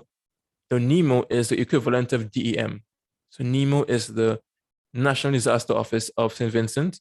So they operated facilities in tandem with other agencies. So they have stock in these agencies. So in essence, you would have a DEM section here with stock in DEM's warehouse. But it's important to note that after any post-disaster response, you will have subsequent localities that store goods, whether that be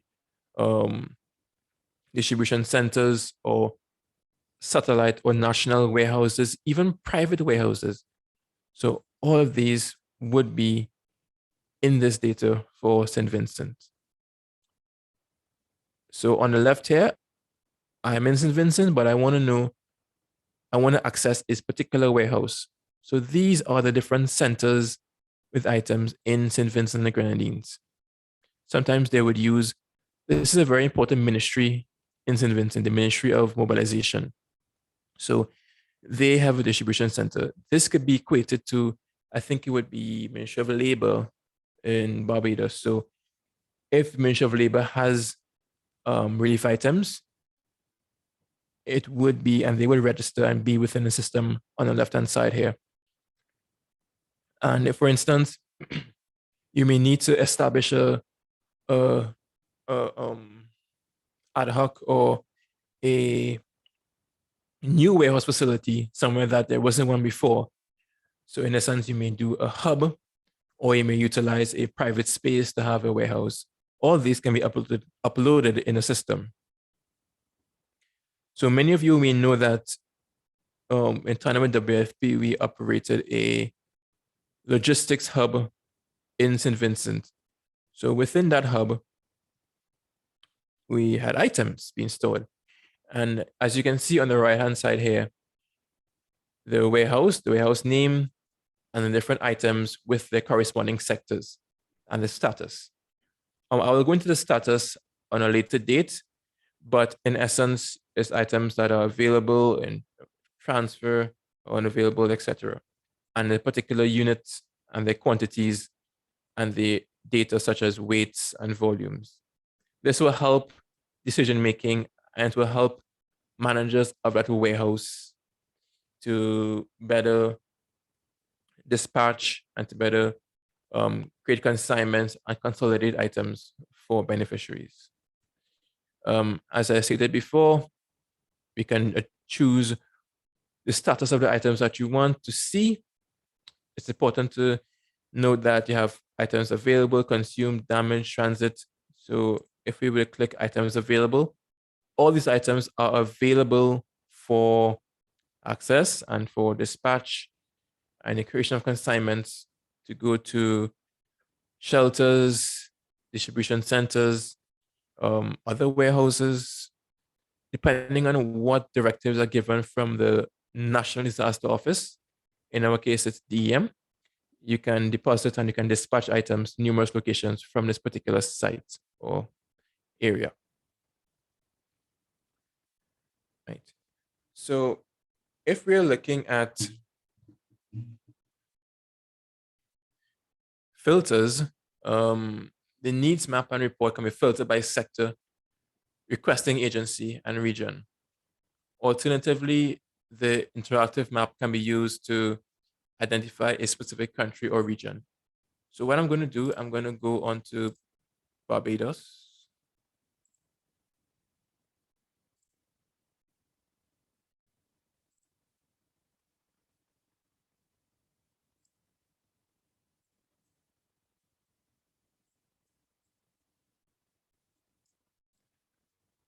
Bringing it closer to home.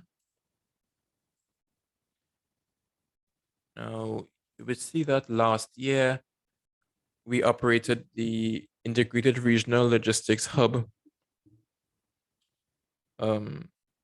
at the Grandy Adams International Airport and at the Barbados Port Inc.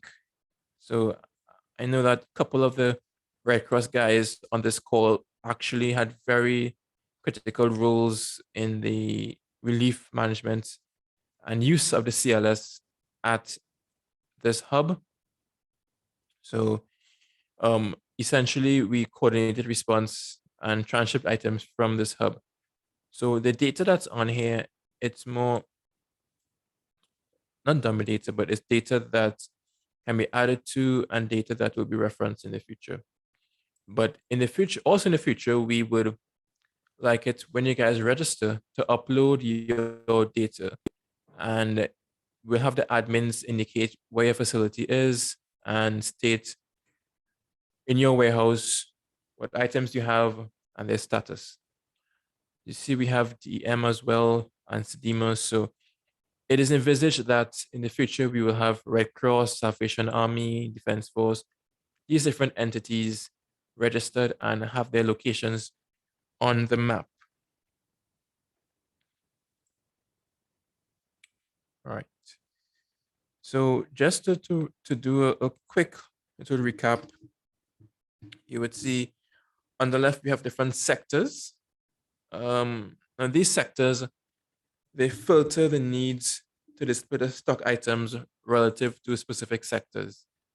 You have food security, general ops, health, logistics, nutrition, protection, shelter, and water, sanitation, hygiene. So this is important because if you are working the system and you would like to dispatch items for a particular entity for a particular type of response, you can just do all health items, because health items often not maybe used for COVID response. So those filters work fantastic if you need to target or have specific items being distributed for a specific cause. So this adds to that quickness of use and that agility, which is also important in logistics management. Critical to also know that we have requesting agencies. Now these filter the needs report to show items that were requested by the different agencies, because you have CDEMA, Ministry of Labor, Mobilization, or different agencies that are on the system. They can showcase what they have in their warehouses particularly. You can also import different documents as stated before. So going on to stock reports, I'm going to briefly just look at what's available on screen for you to see and for you to get a general gist and understanding of this template, because this essentially is the template and it is the framework which you'll be working and using the most once you start the system. So just to recap, on this side, we have the filters where you can choose different sectors, permissions, countries to which you want to access. And we also have the map pane, which is on this side here, where it displays the geographical location of items. You see we have different countries. And once we have a very good network of warehouses in different countries, you can see what's available for dispatch. So us at the CDEMA CU, once we're activated, we as well can make decisions and note that, let's say there is a major hurricane impact in St. Lucia, but there is a couple of lighting towers and generators in Barbados, that we can choose and say, hey, we would like to dispatch these generators and lighting towers from Barbados to St. Lucia. So we can see what's available in our focal points. That's Barbados, TNT, Antigua, Jamaica. And if, let's say, TNT has jerry cans that we need to ship to St. Lucia, we can coordinate with the payment TNT and help them facilitate that dispatch to St. Lucia. So it gives that view of what is possible in a response. So you have this is called the Data Pane on the right-hand side, which shows the information about stocks, filtered set. And you have this button here, which I would not go into today, but it's a creation of service request. So a SRF. So this button will open a blank form where you can populate if you would like storage or if you would like items transported. So remember I said that if you're working at an NDO like DEM and you are approving forms, this is a form that will be received and will come into DEM from, it could be shelter managers. Say they require bedding, they require either inflatable mattresses, cots or mattresses. They can fulfill and could fill this form here, and DEM will receive it and they could approve it or not approve it. It shows you how important the national office is with respect to relief management and logistics, because they will have to coordinate overall relief management and logistics. So in addition, we have the expand pane button. Now the system allows for ease of use and it allows for applicability. So if I were to click this button here, this expand pane button, you would see a greater view of the region for more of a holistic view of exactly what's available in the region, because we know that as CDEMA, we have responsibilities for Belize, Guyana, Suriname, and as far north as Bahamas. So knowing what's in the region is critical. Also, if I click it again, I would see a more spread out and a more holistic view of the stock within my warehouse. So this view allows the warehouse manager to have a much more articulate view of the sectors, the descriptions, and be able to really cycle through and really look at the key areas and a more of an aesthetic view to see what's available in a warehouse for dispatch, etc. If I click home, there we go, I'm back to home. So you see warehouse icons, you see red and blue. Now, often not, blue will depict your warehouses and red will depict your distribution sites. This gives a good demarcation and it differentiates between the location of the warehouses and distribution sites. So if you are a new user and you come in, I know us humans, we can be very aesthetic and very visual at times. We can instantly see, hey, blue means your warehouses and red means your sites. So if you're on the field and if you're doing disaster response activities and you have your smartphone or a tablet, you can geographically see where things are and where things should go. This is helpful because I know that Barbados hasn't been impacted by a major disaster in a very long time. But the reality is that when things go wrong, you would have personnel coming into the country. You may have individuals who may be working, maybe volunteers or persons giving their assistance on the field, needing to do assessments, needing to do observations, needing to conduct relief items, dispatch distributions. So seeing this on a smartphone is very easy, and being able to really know, okay, the quantities and allocations of items at different geographical areas is critical because it ensures more a quicker response and a more structured response. And also I'll go on to 8 here, which is the administrative tools.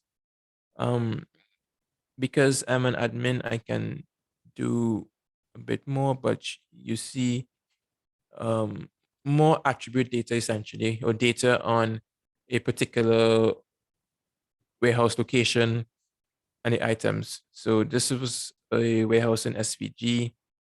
You had the owner agency, which is the National Office of SVG. So here you can see that you can go very granular in the response. Okay, and I cannot forget, I think that the last thing I would do today before I open the floor and move on is the help module. So on the right here, you see this little tab right here. If you're in any trouble and you can't figure yourself out in the system, this is always here, pretty much like Microsoft Word. You can click on it and it will give you better knowledge and help you out with any tasks you want to know about. And it's good because it pinpoints you on the pane that you're already on.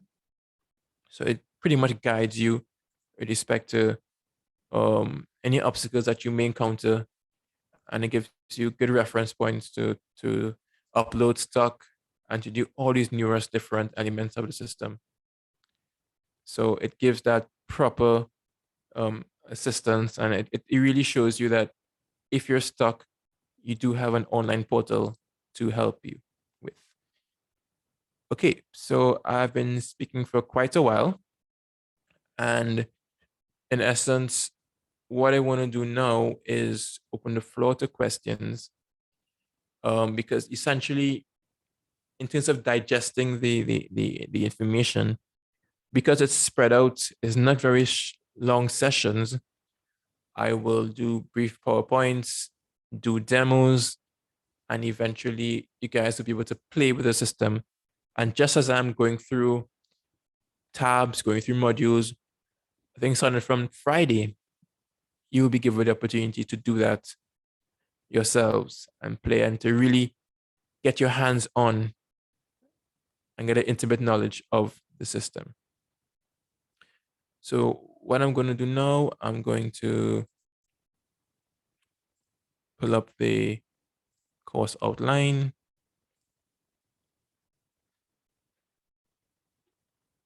All right, so I've done the practical demonstration. So I'm going to field questions and answers. And what we're going to do before we leave is share a link with you. But before we do that, I'm going to open the floor to any questions or anyone from CDRU or WFP who may wish to add more to what I just described. So I'm going to open the floor right now to all the members and participants. Any questions for me? Kevin? Yes. Rather. There was one question here that was posed. Can you use the filter icons in the table headings to set filters on what is shown?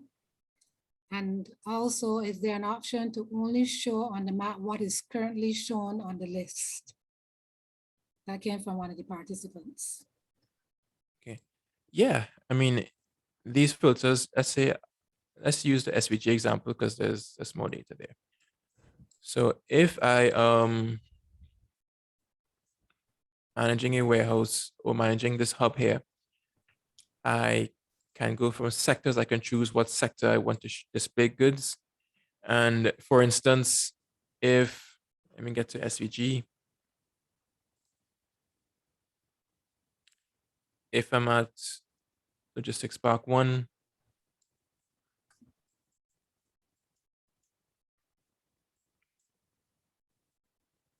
so because I clicked this particular location here, I'm only seeing what is in this particular location here. So using these filters, you can only see what is in one particular warehouse or your particular warehouse. And also to note that we know that within a country, there is going to be different items that need to be not stashed away, but need to be reserved for particular uses. And we also note that entities may have different items in the same warehouse space, but maybe belonging to different entities. So this is where you can also differentiate and to see and to partition items as well from different entities. So you can see here different sectors: wash, logistics, shelter, food security. So to answer your question, yes, you can particularly see what is in this particular warehouse by using these filters, and it will be showcased on the right-hand side here. So hope that answers your question. I don't see anything coming back from the participants, so I'm taking that as the person is satisfied. Thank you.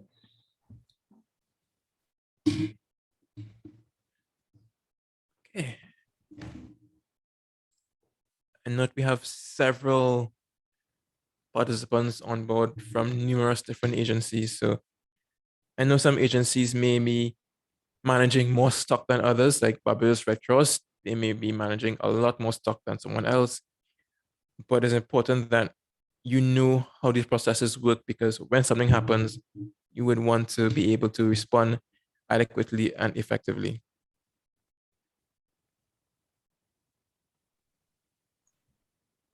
Thanks, Kevin. I really think that this is a very, very useful tool and necessary, especially now, for efficiency and just for inclusion.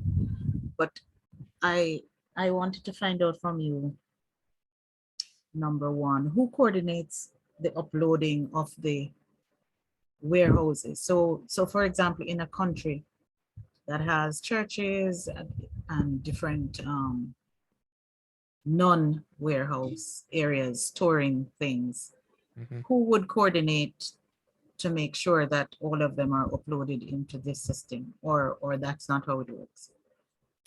Okay, so how that will work is that, let's say you do have a particular space. Let's say in Bathsheba, there is a particular church, or not a particular church, but a particular entity like Salvation Army or whatnot, and they have stock, then they will have a quote unquote stores person or a warehouse person or an ops person or someone managing the stock. Because remember from this, the Holy Trinity, I said there needs to be a who.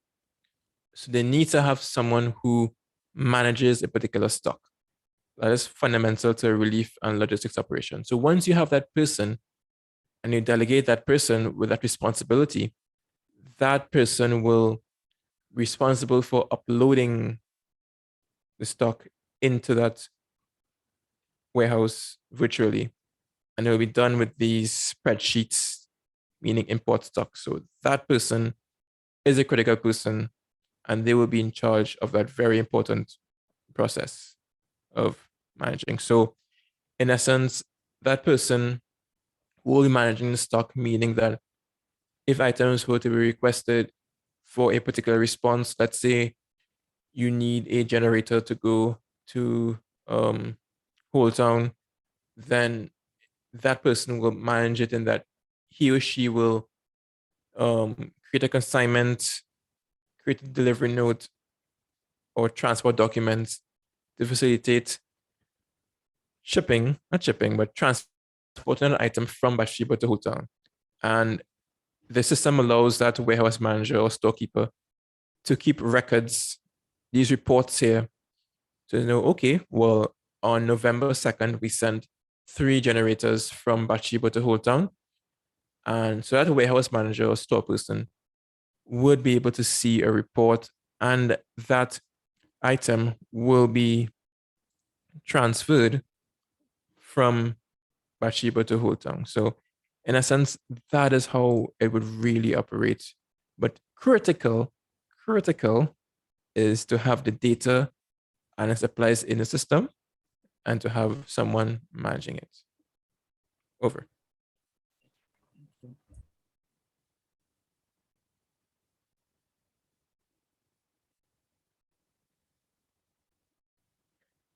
So also feel free to ask questions on general logistics or how you think it can help with very routine processes that agencies have to undertake.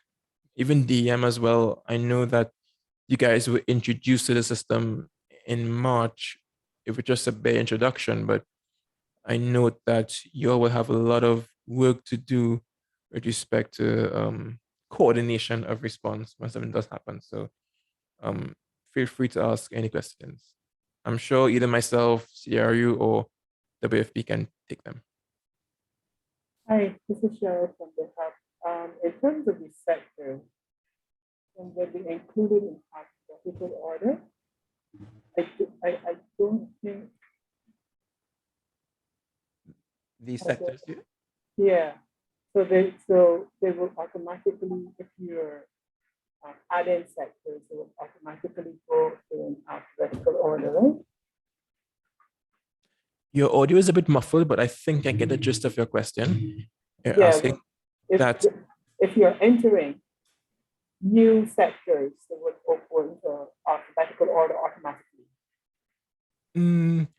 more like with these sectors, they are pretty fine sectors, and yeah, it's important to put them under the right sectors. But when you upload your spreadsheet, you will have a choice of these sectors, so you can choose it. So as the warehouse manager or stores keeper, or whatever your position means, you will know that, okay, you put your gloves, your surgical gloves on the health, or you put your urban alcohol on the wash. So that will be displayed. So it's critical that the warehouse manager chooses the appropriate one. Yeah, and that essentially it's the agreed one by the entity and by the country. So okay. Yeah. Thank you. You're welcome. Kevin, there's Carol has his hand up, and there's also another query here. So I'll just give you the query and then let Carol make his comment or ask his question. Okay, sure. The query basically, is there any process documentation that we can view as part of the training? All right, so process documentation. So what is really important before that is to register. So at the end of this session, we will give you guys a registration link. So once you register onto the system, it's very straightforward, and your registration is approved, you will have access to a demo version of this, and you can play and you can use this help icon here to act as documentation to help you. So we want to get you guys on the system as a demo, and once you're on it, you can have access to the help documentation. Okay, I am not seeing Carl, but Tabitha has her. Okay, Carol is. Yeah, so Carol coming back. Okay, Carol is here. So Carol, go. Add with Kevin on the sectors. The sectors are actually defined by the international community at large, and it helps them decide how to respond and what to respond with. So you can actually go for quite a few days, 3 or 4 days without food, but you would need water, and in some cases, medicine and making sure the disaster doesn't get worse are more important than food. So those sectors are defined by the community at large, and it helps them prioritize how they respond and how they deliver things to people in need. And that's why those sectors won't really change, as Kevin said.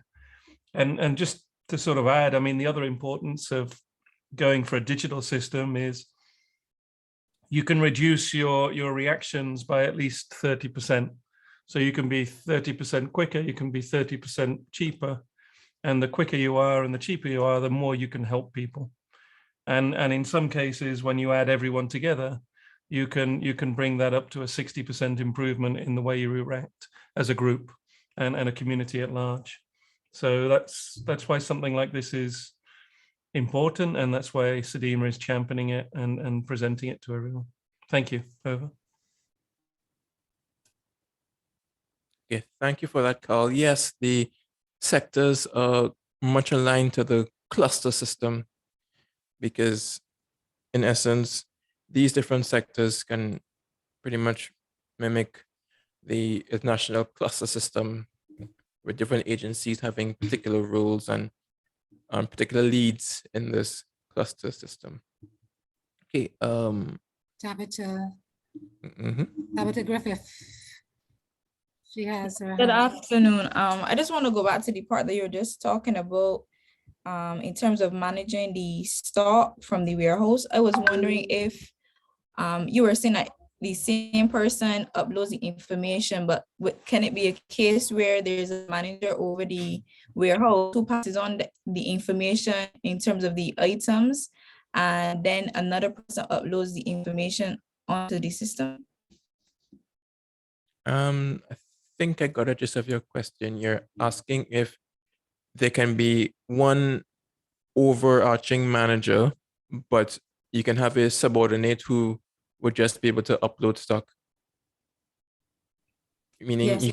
you can maybe have an operations manager overseeing everything, and then a warehouse manager, and then a stockkeeper sort of thing. Those different levels.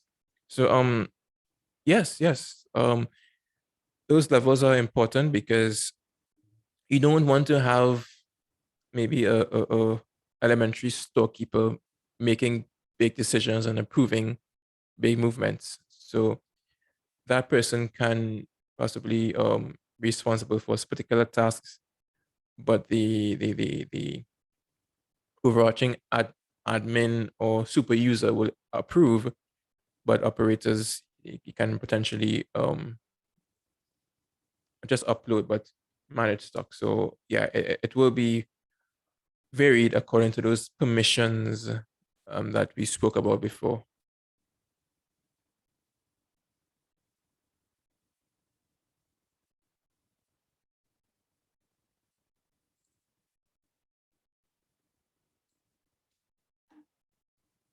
Does that answer your question? Yes, please, thank you. Okay.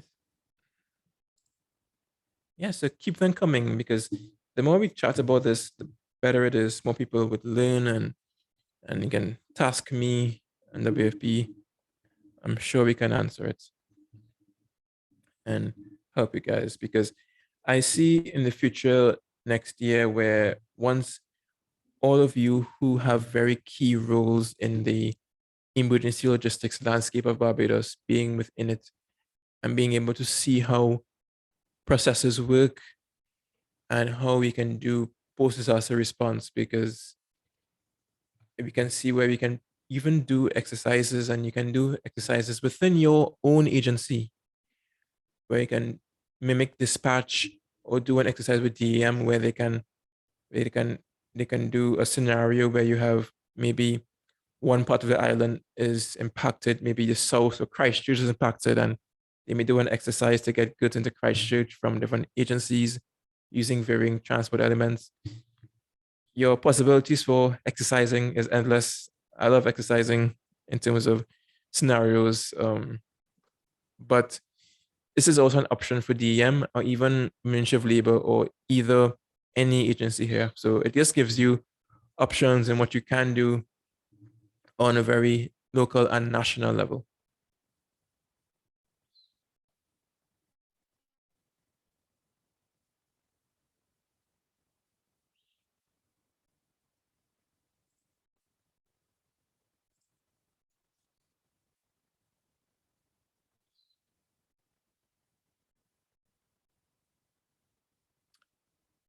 Yes, I see a hand. Anne Harding.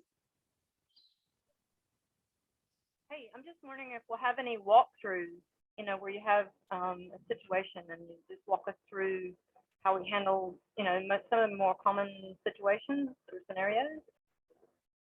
Thank you.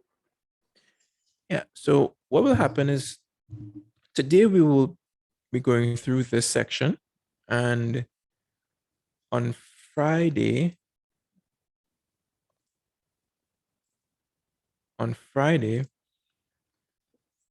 we'll be doing capabilities, adding data, etc. So in terms of these walkthroughs, it will be done in days to come. but it will be done according to different subject areas. So by the end of the sessions, you would have covered all subject areas. So that's a general format which we would be engaging in. But what you also want to do is within that quote unquote walkthrough that you said, we want to have you guys also be able for you guys to see walkthrough and you guys to actually be able to do the task simultaneously. So that's why we're going to register starting later in the session and conclude on Friday morning. So yeah.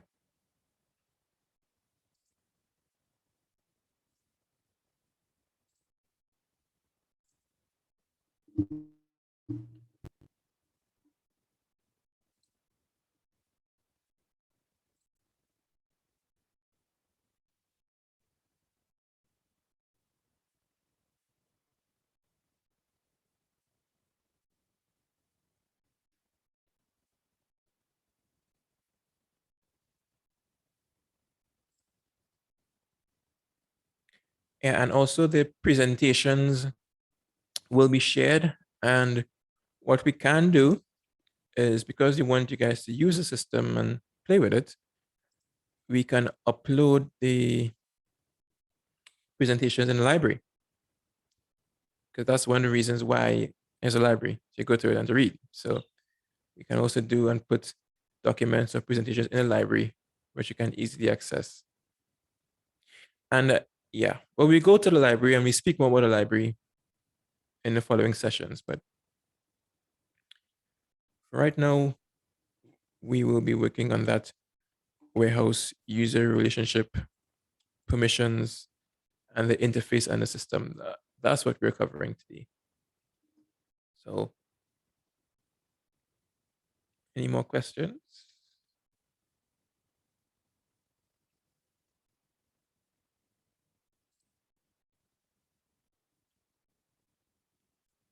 Okay, I'll open the floor to CDRU or WFP or anyone who wants to add any comments to what we described and what we explained today.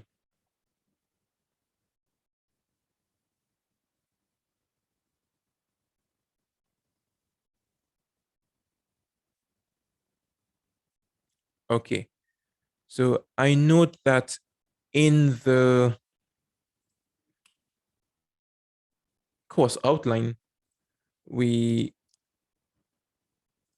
had a section where participants will receive a registration link where they can register onto the system. So will it be possible for us to possibly put that link in the chat? And I guess it can be sent via email as well for quick reference. And it is envisaged that this link would allow participants to register. And if you can, it can be a test. You can register in your spare time, or on Friday, we complete the registration process for users. So we will wrap up soon, but I would invite WFP to speak about the registration link and what's planned for having participants registered before we wrap up today's session. Okay. I'm seeing where Jeffrey Chow of WFP, he put this link within the chat. This link, I encourage all members of this call to click on this link and to undergo registration of the system. Registration will continue on Friday morning. But what I will do, I will just ask Ms. Farley to send this link out to all the participants because she will have your addresses. So Ms. Farley, can you disseminate this link to all the participants as well as they can undertake some registration of the system. Yes, I'm working on that now. All right.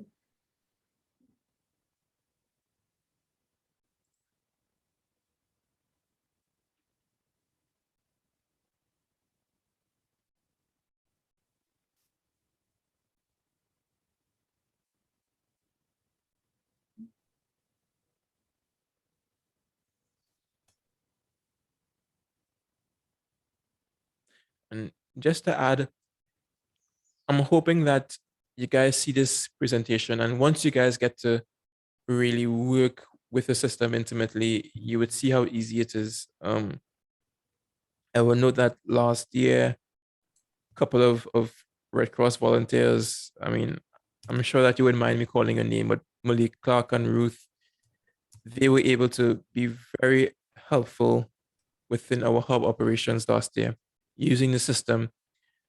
And it shows that you can use it regardless of what agency you work with. You can be volunteers, you can be high ups, you can be anyone. Once you do want and have a vested interest in relief management, then you can operate a system. It's very straightforward.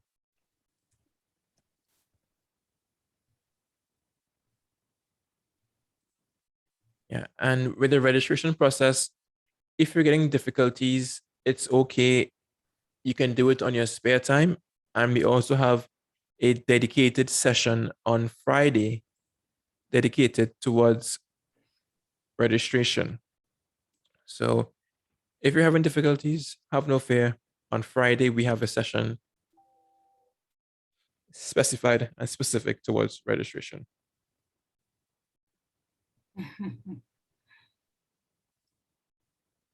Okay.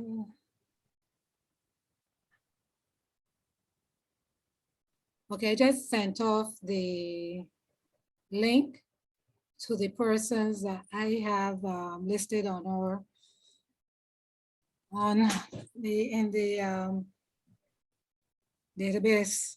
I know there are a couple other persons who are on. Mr. Kiar. Mr. Kiar, so he might have to take it out, or unless I can get his email address, I can include him. Yeah, And and so anyone else in the link. yeah, just to state this, Rhonda, that if your organization isn't already there, it's part of the registration process.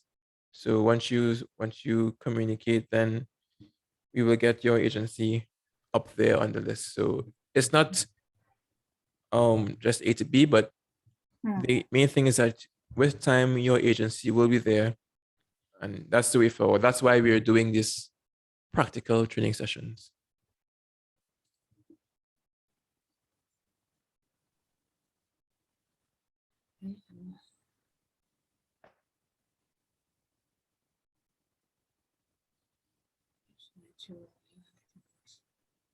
I am seeing a query here from Margaret Holder.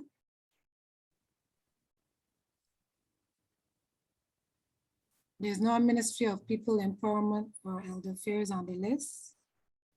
I'm not sure, Margaret, what you're saying. I have your name listed. Am I saying something different? I think he's talking about registration, and his organization isn't listed. And okay, and it is that when you go to the link, to add other organizations in the registration, and we can cover that on Friday. Yes, and, yes. I mean, the important thing of this system is it's open source, so which means it's open access to everybody. And what you want in a response is to bring everyone together. And we can certainly add an organization if it's not listed. I thought Rotary was listed, but if it isn't, we'll go through it with everyone on Friday, and it's a good opportunity for people to see how to add any organization. Thank you.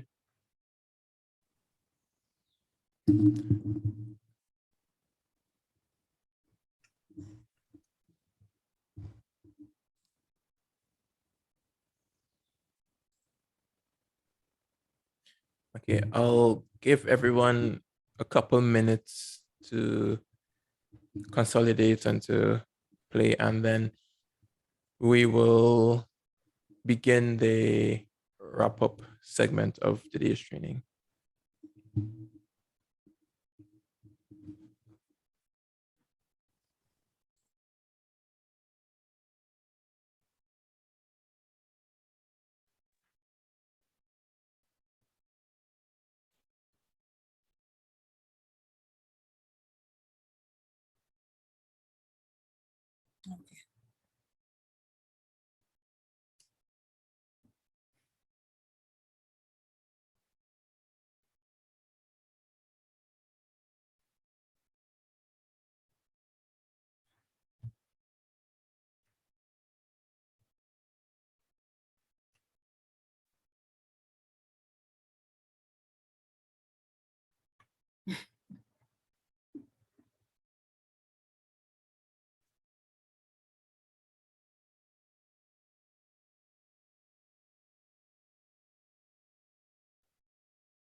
Javon, there's a query regarding if there are any specific requirements for the organizations to register, that they need to register.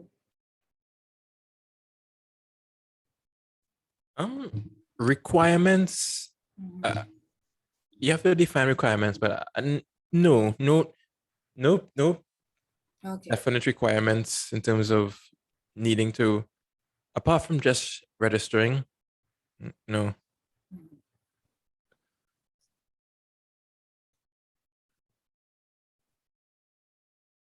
Okay, I think that answered the question for the person. Yeah, I mean, once your agency has a role in national relief management or relief management at the local level, then you're very critical to the supply chain process for Barbados. So that is essentially the requirement, that you have a role in relief management in Barbados. And I think everyone here has a very important role in relief management.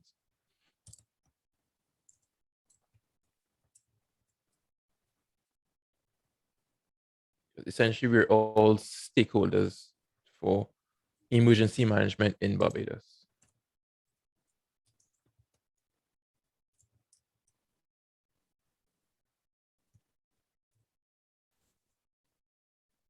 Yeah.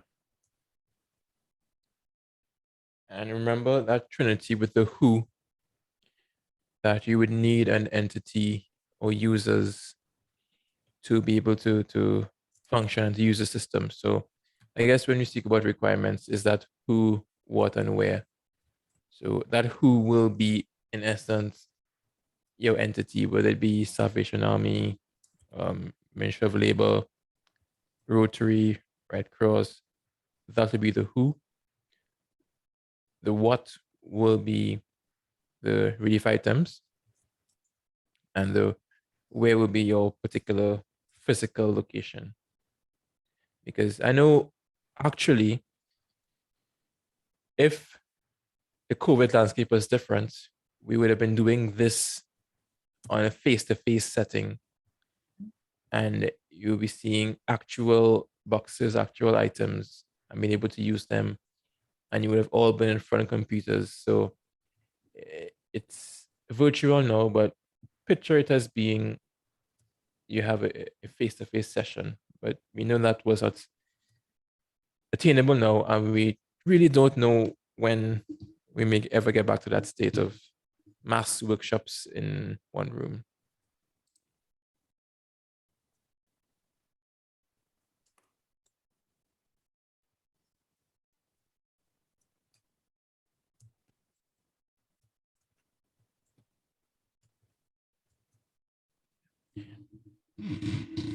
And remember that for the who, which is your users, the items, which is the what, will have owners.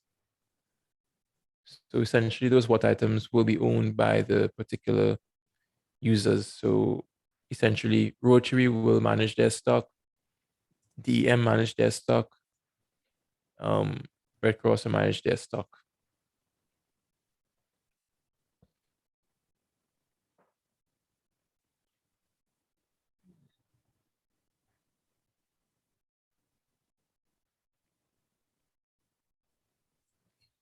Okay, so I think the floor is almost empty right now. So what I will do, I will just give a brief wrap up of what we learned today.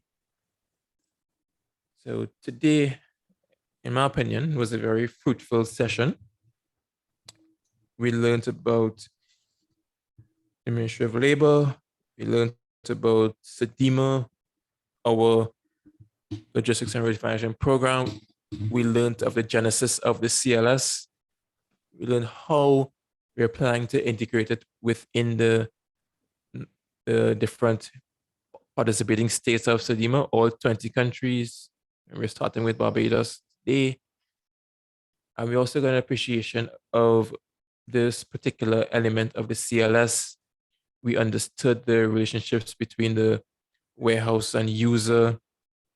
We understood the criticality of stocks, the criticality of roles and permissions, as it allows different capabilities and allows for that management of different elements of the system, as what the question asked. I forgot who asked the question, but yeah, critical, because you don't want to have anyone making key decisions. So permissions will be given to administrators, super users, operators, because as with entities, as with agencies, you do have that organizational chart, because you won't want to have someone lower down the hierarchy making key strategic decisions and not have the agency CEO make it. So essentially that's how it works as you tackle permissions.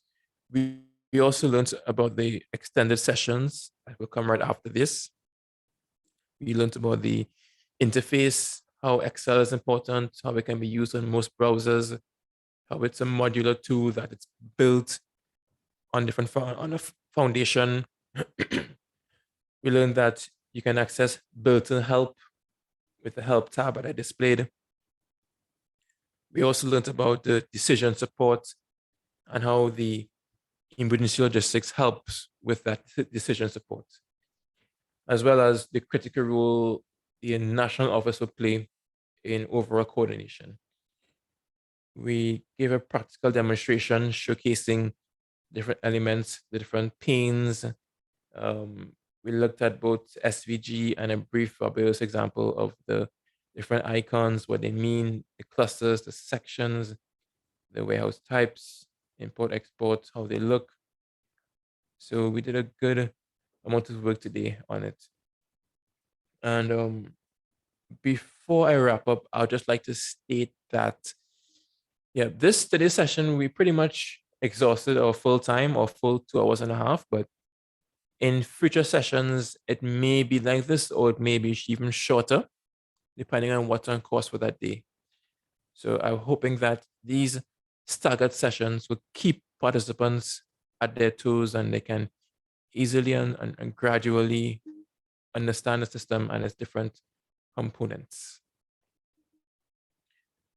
So I'd open the floor to Ms. Farley, to Rhonda Farley, or any of the other members to give any closing remarks or any closing comments before we wrap up.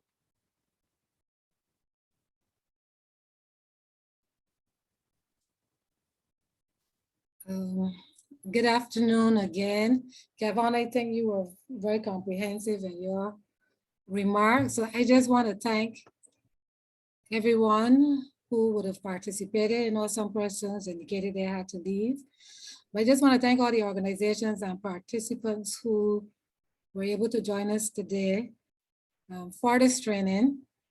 I have said it to a few persons, as it was a pretty new area for us at the Ministry of Labor. So I'm still in my learning curve. And so I'm joining the participants in this session in terms of learning about the system and how we as a ministry and as a country can utilize it to be more efficient and effective, and basically what we have to do, you know, in terms of assisting the Ministry of Home Affairs and the Department of Emergency Management. So those are basically my comments. I will be hopefully by tomorrow. Today was a little off, but not tomorrow, sorry, Friday. We'll be more fully involved in the training. But I just want to say thank you to Kevin and his team from the World Food Program, also to the Deputy Director for her kind opening remarks. And also to all of you for being here today. So thank you very much.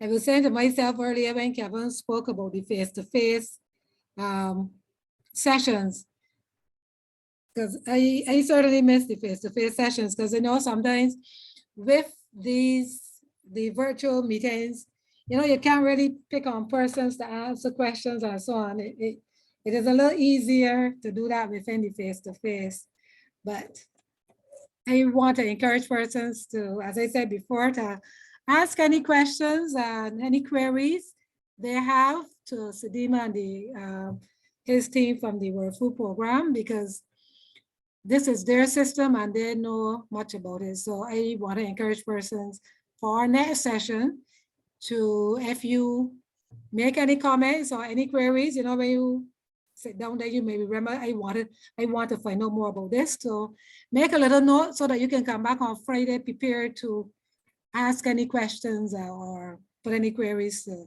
Kevin and his team. So thank you very much. Thank you all again very much for being here. That's all, Kevin. Thank you, Rhonda. And also note the start time for Friday, it's 9 a.m. Yes, please remember, not the afternoon. This is the only afternoon session that we have. So 9 a.m. on Friday. Okay? Yes. Thank you all very much. If no one else has a comment.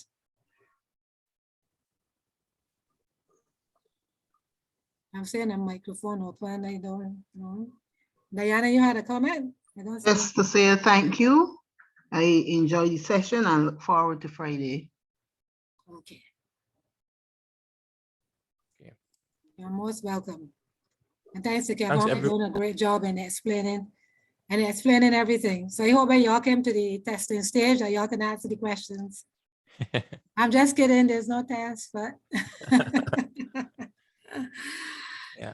Right. Thanks for all the participants for coming today to these sessions and understanding your critical role in emergency management for Barbados. Because, I mean, if something happens, you all will have these pivotal roles to play. So thanks for coming, and you will see at the end how important your roles are and being able to do any post-disaster coordination and response for logistics.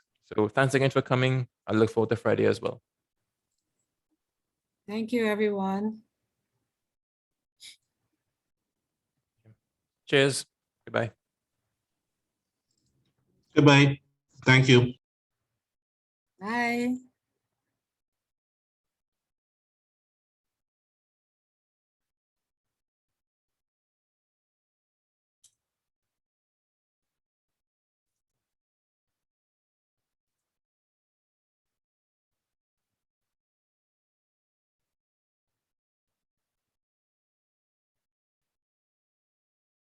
Okay.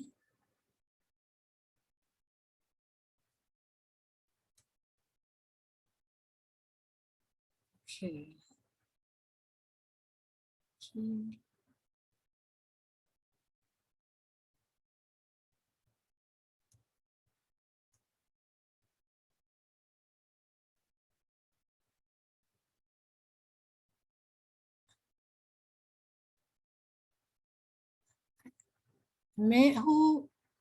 I'm saying clerical officer.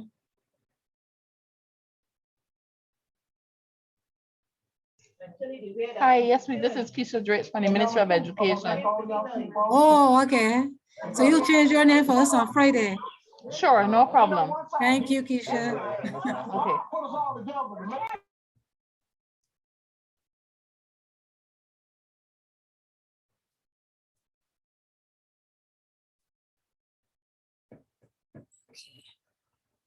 All right.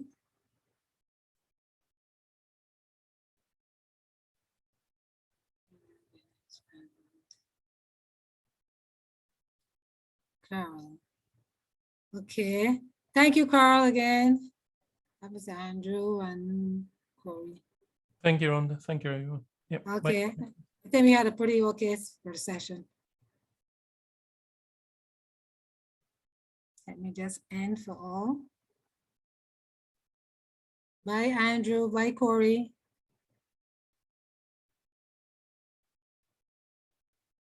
Good afternoon, yes, please. Yes.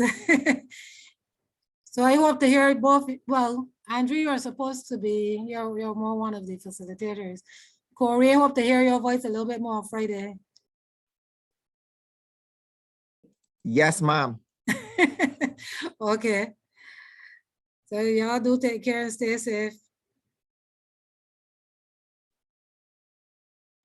Okay, ma'am, you too. Thank you. Okay, bye. Bye. Bye, Officer Hurdle. You have his first name. Lance Corporal.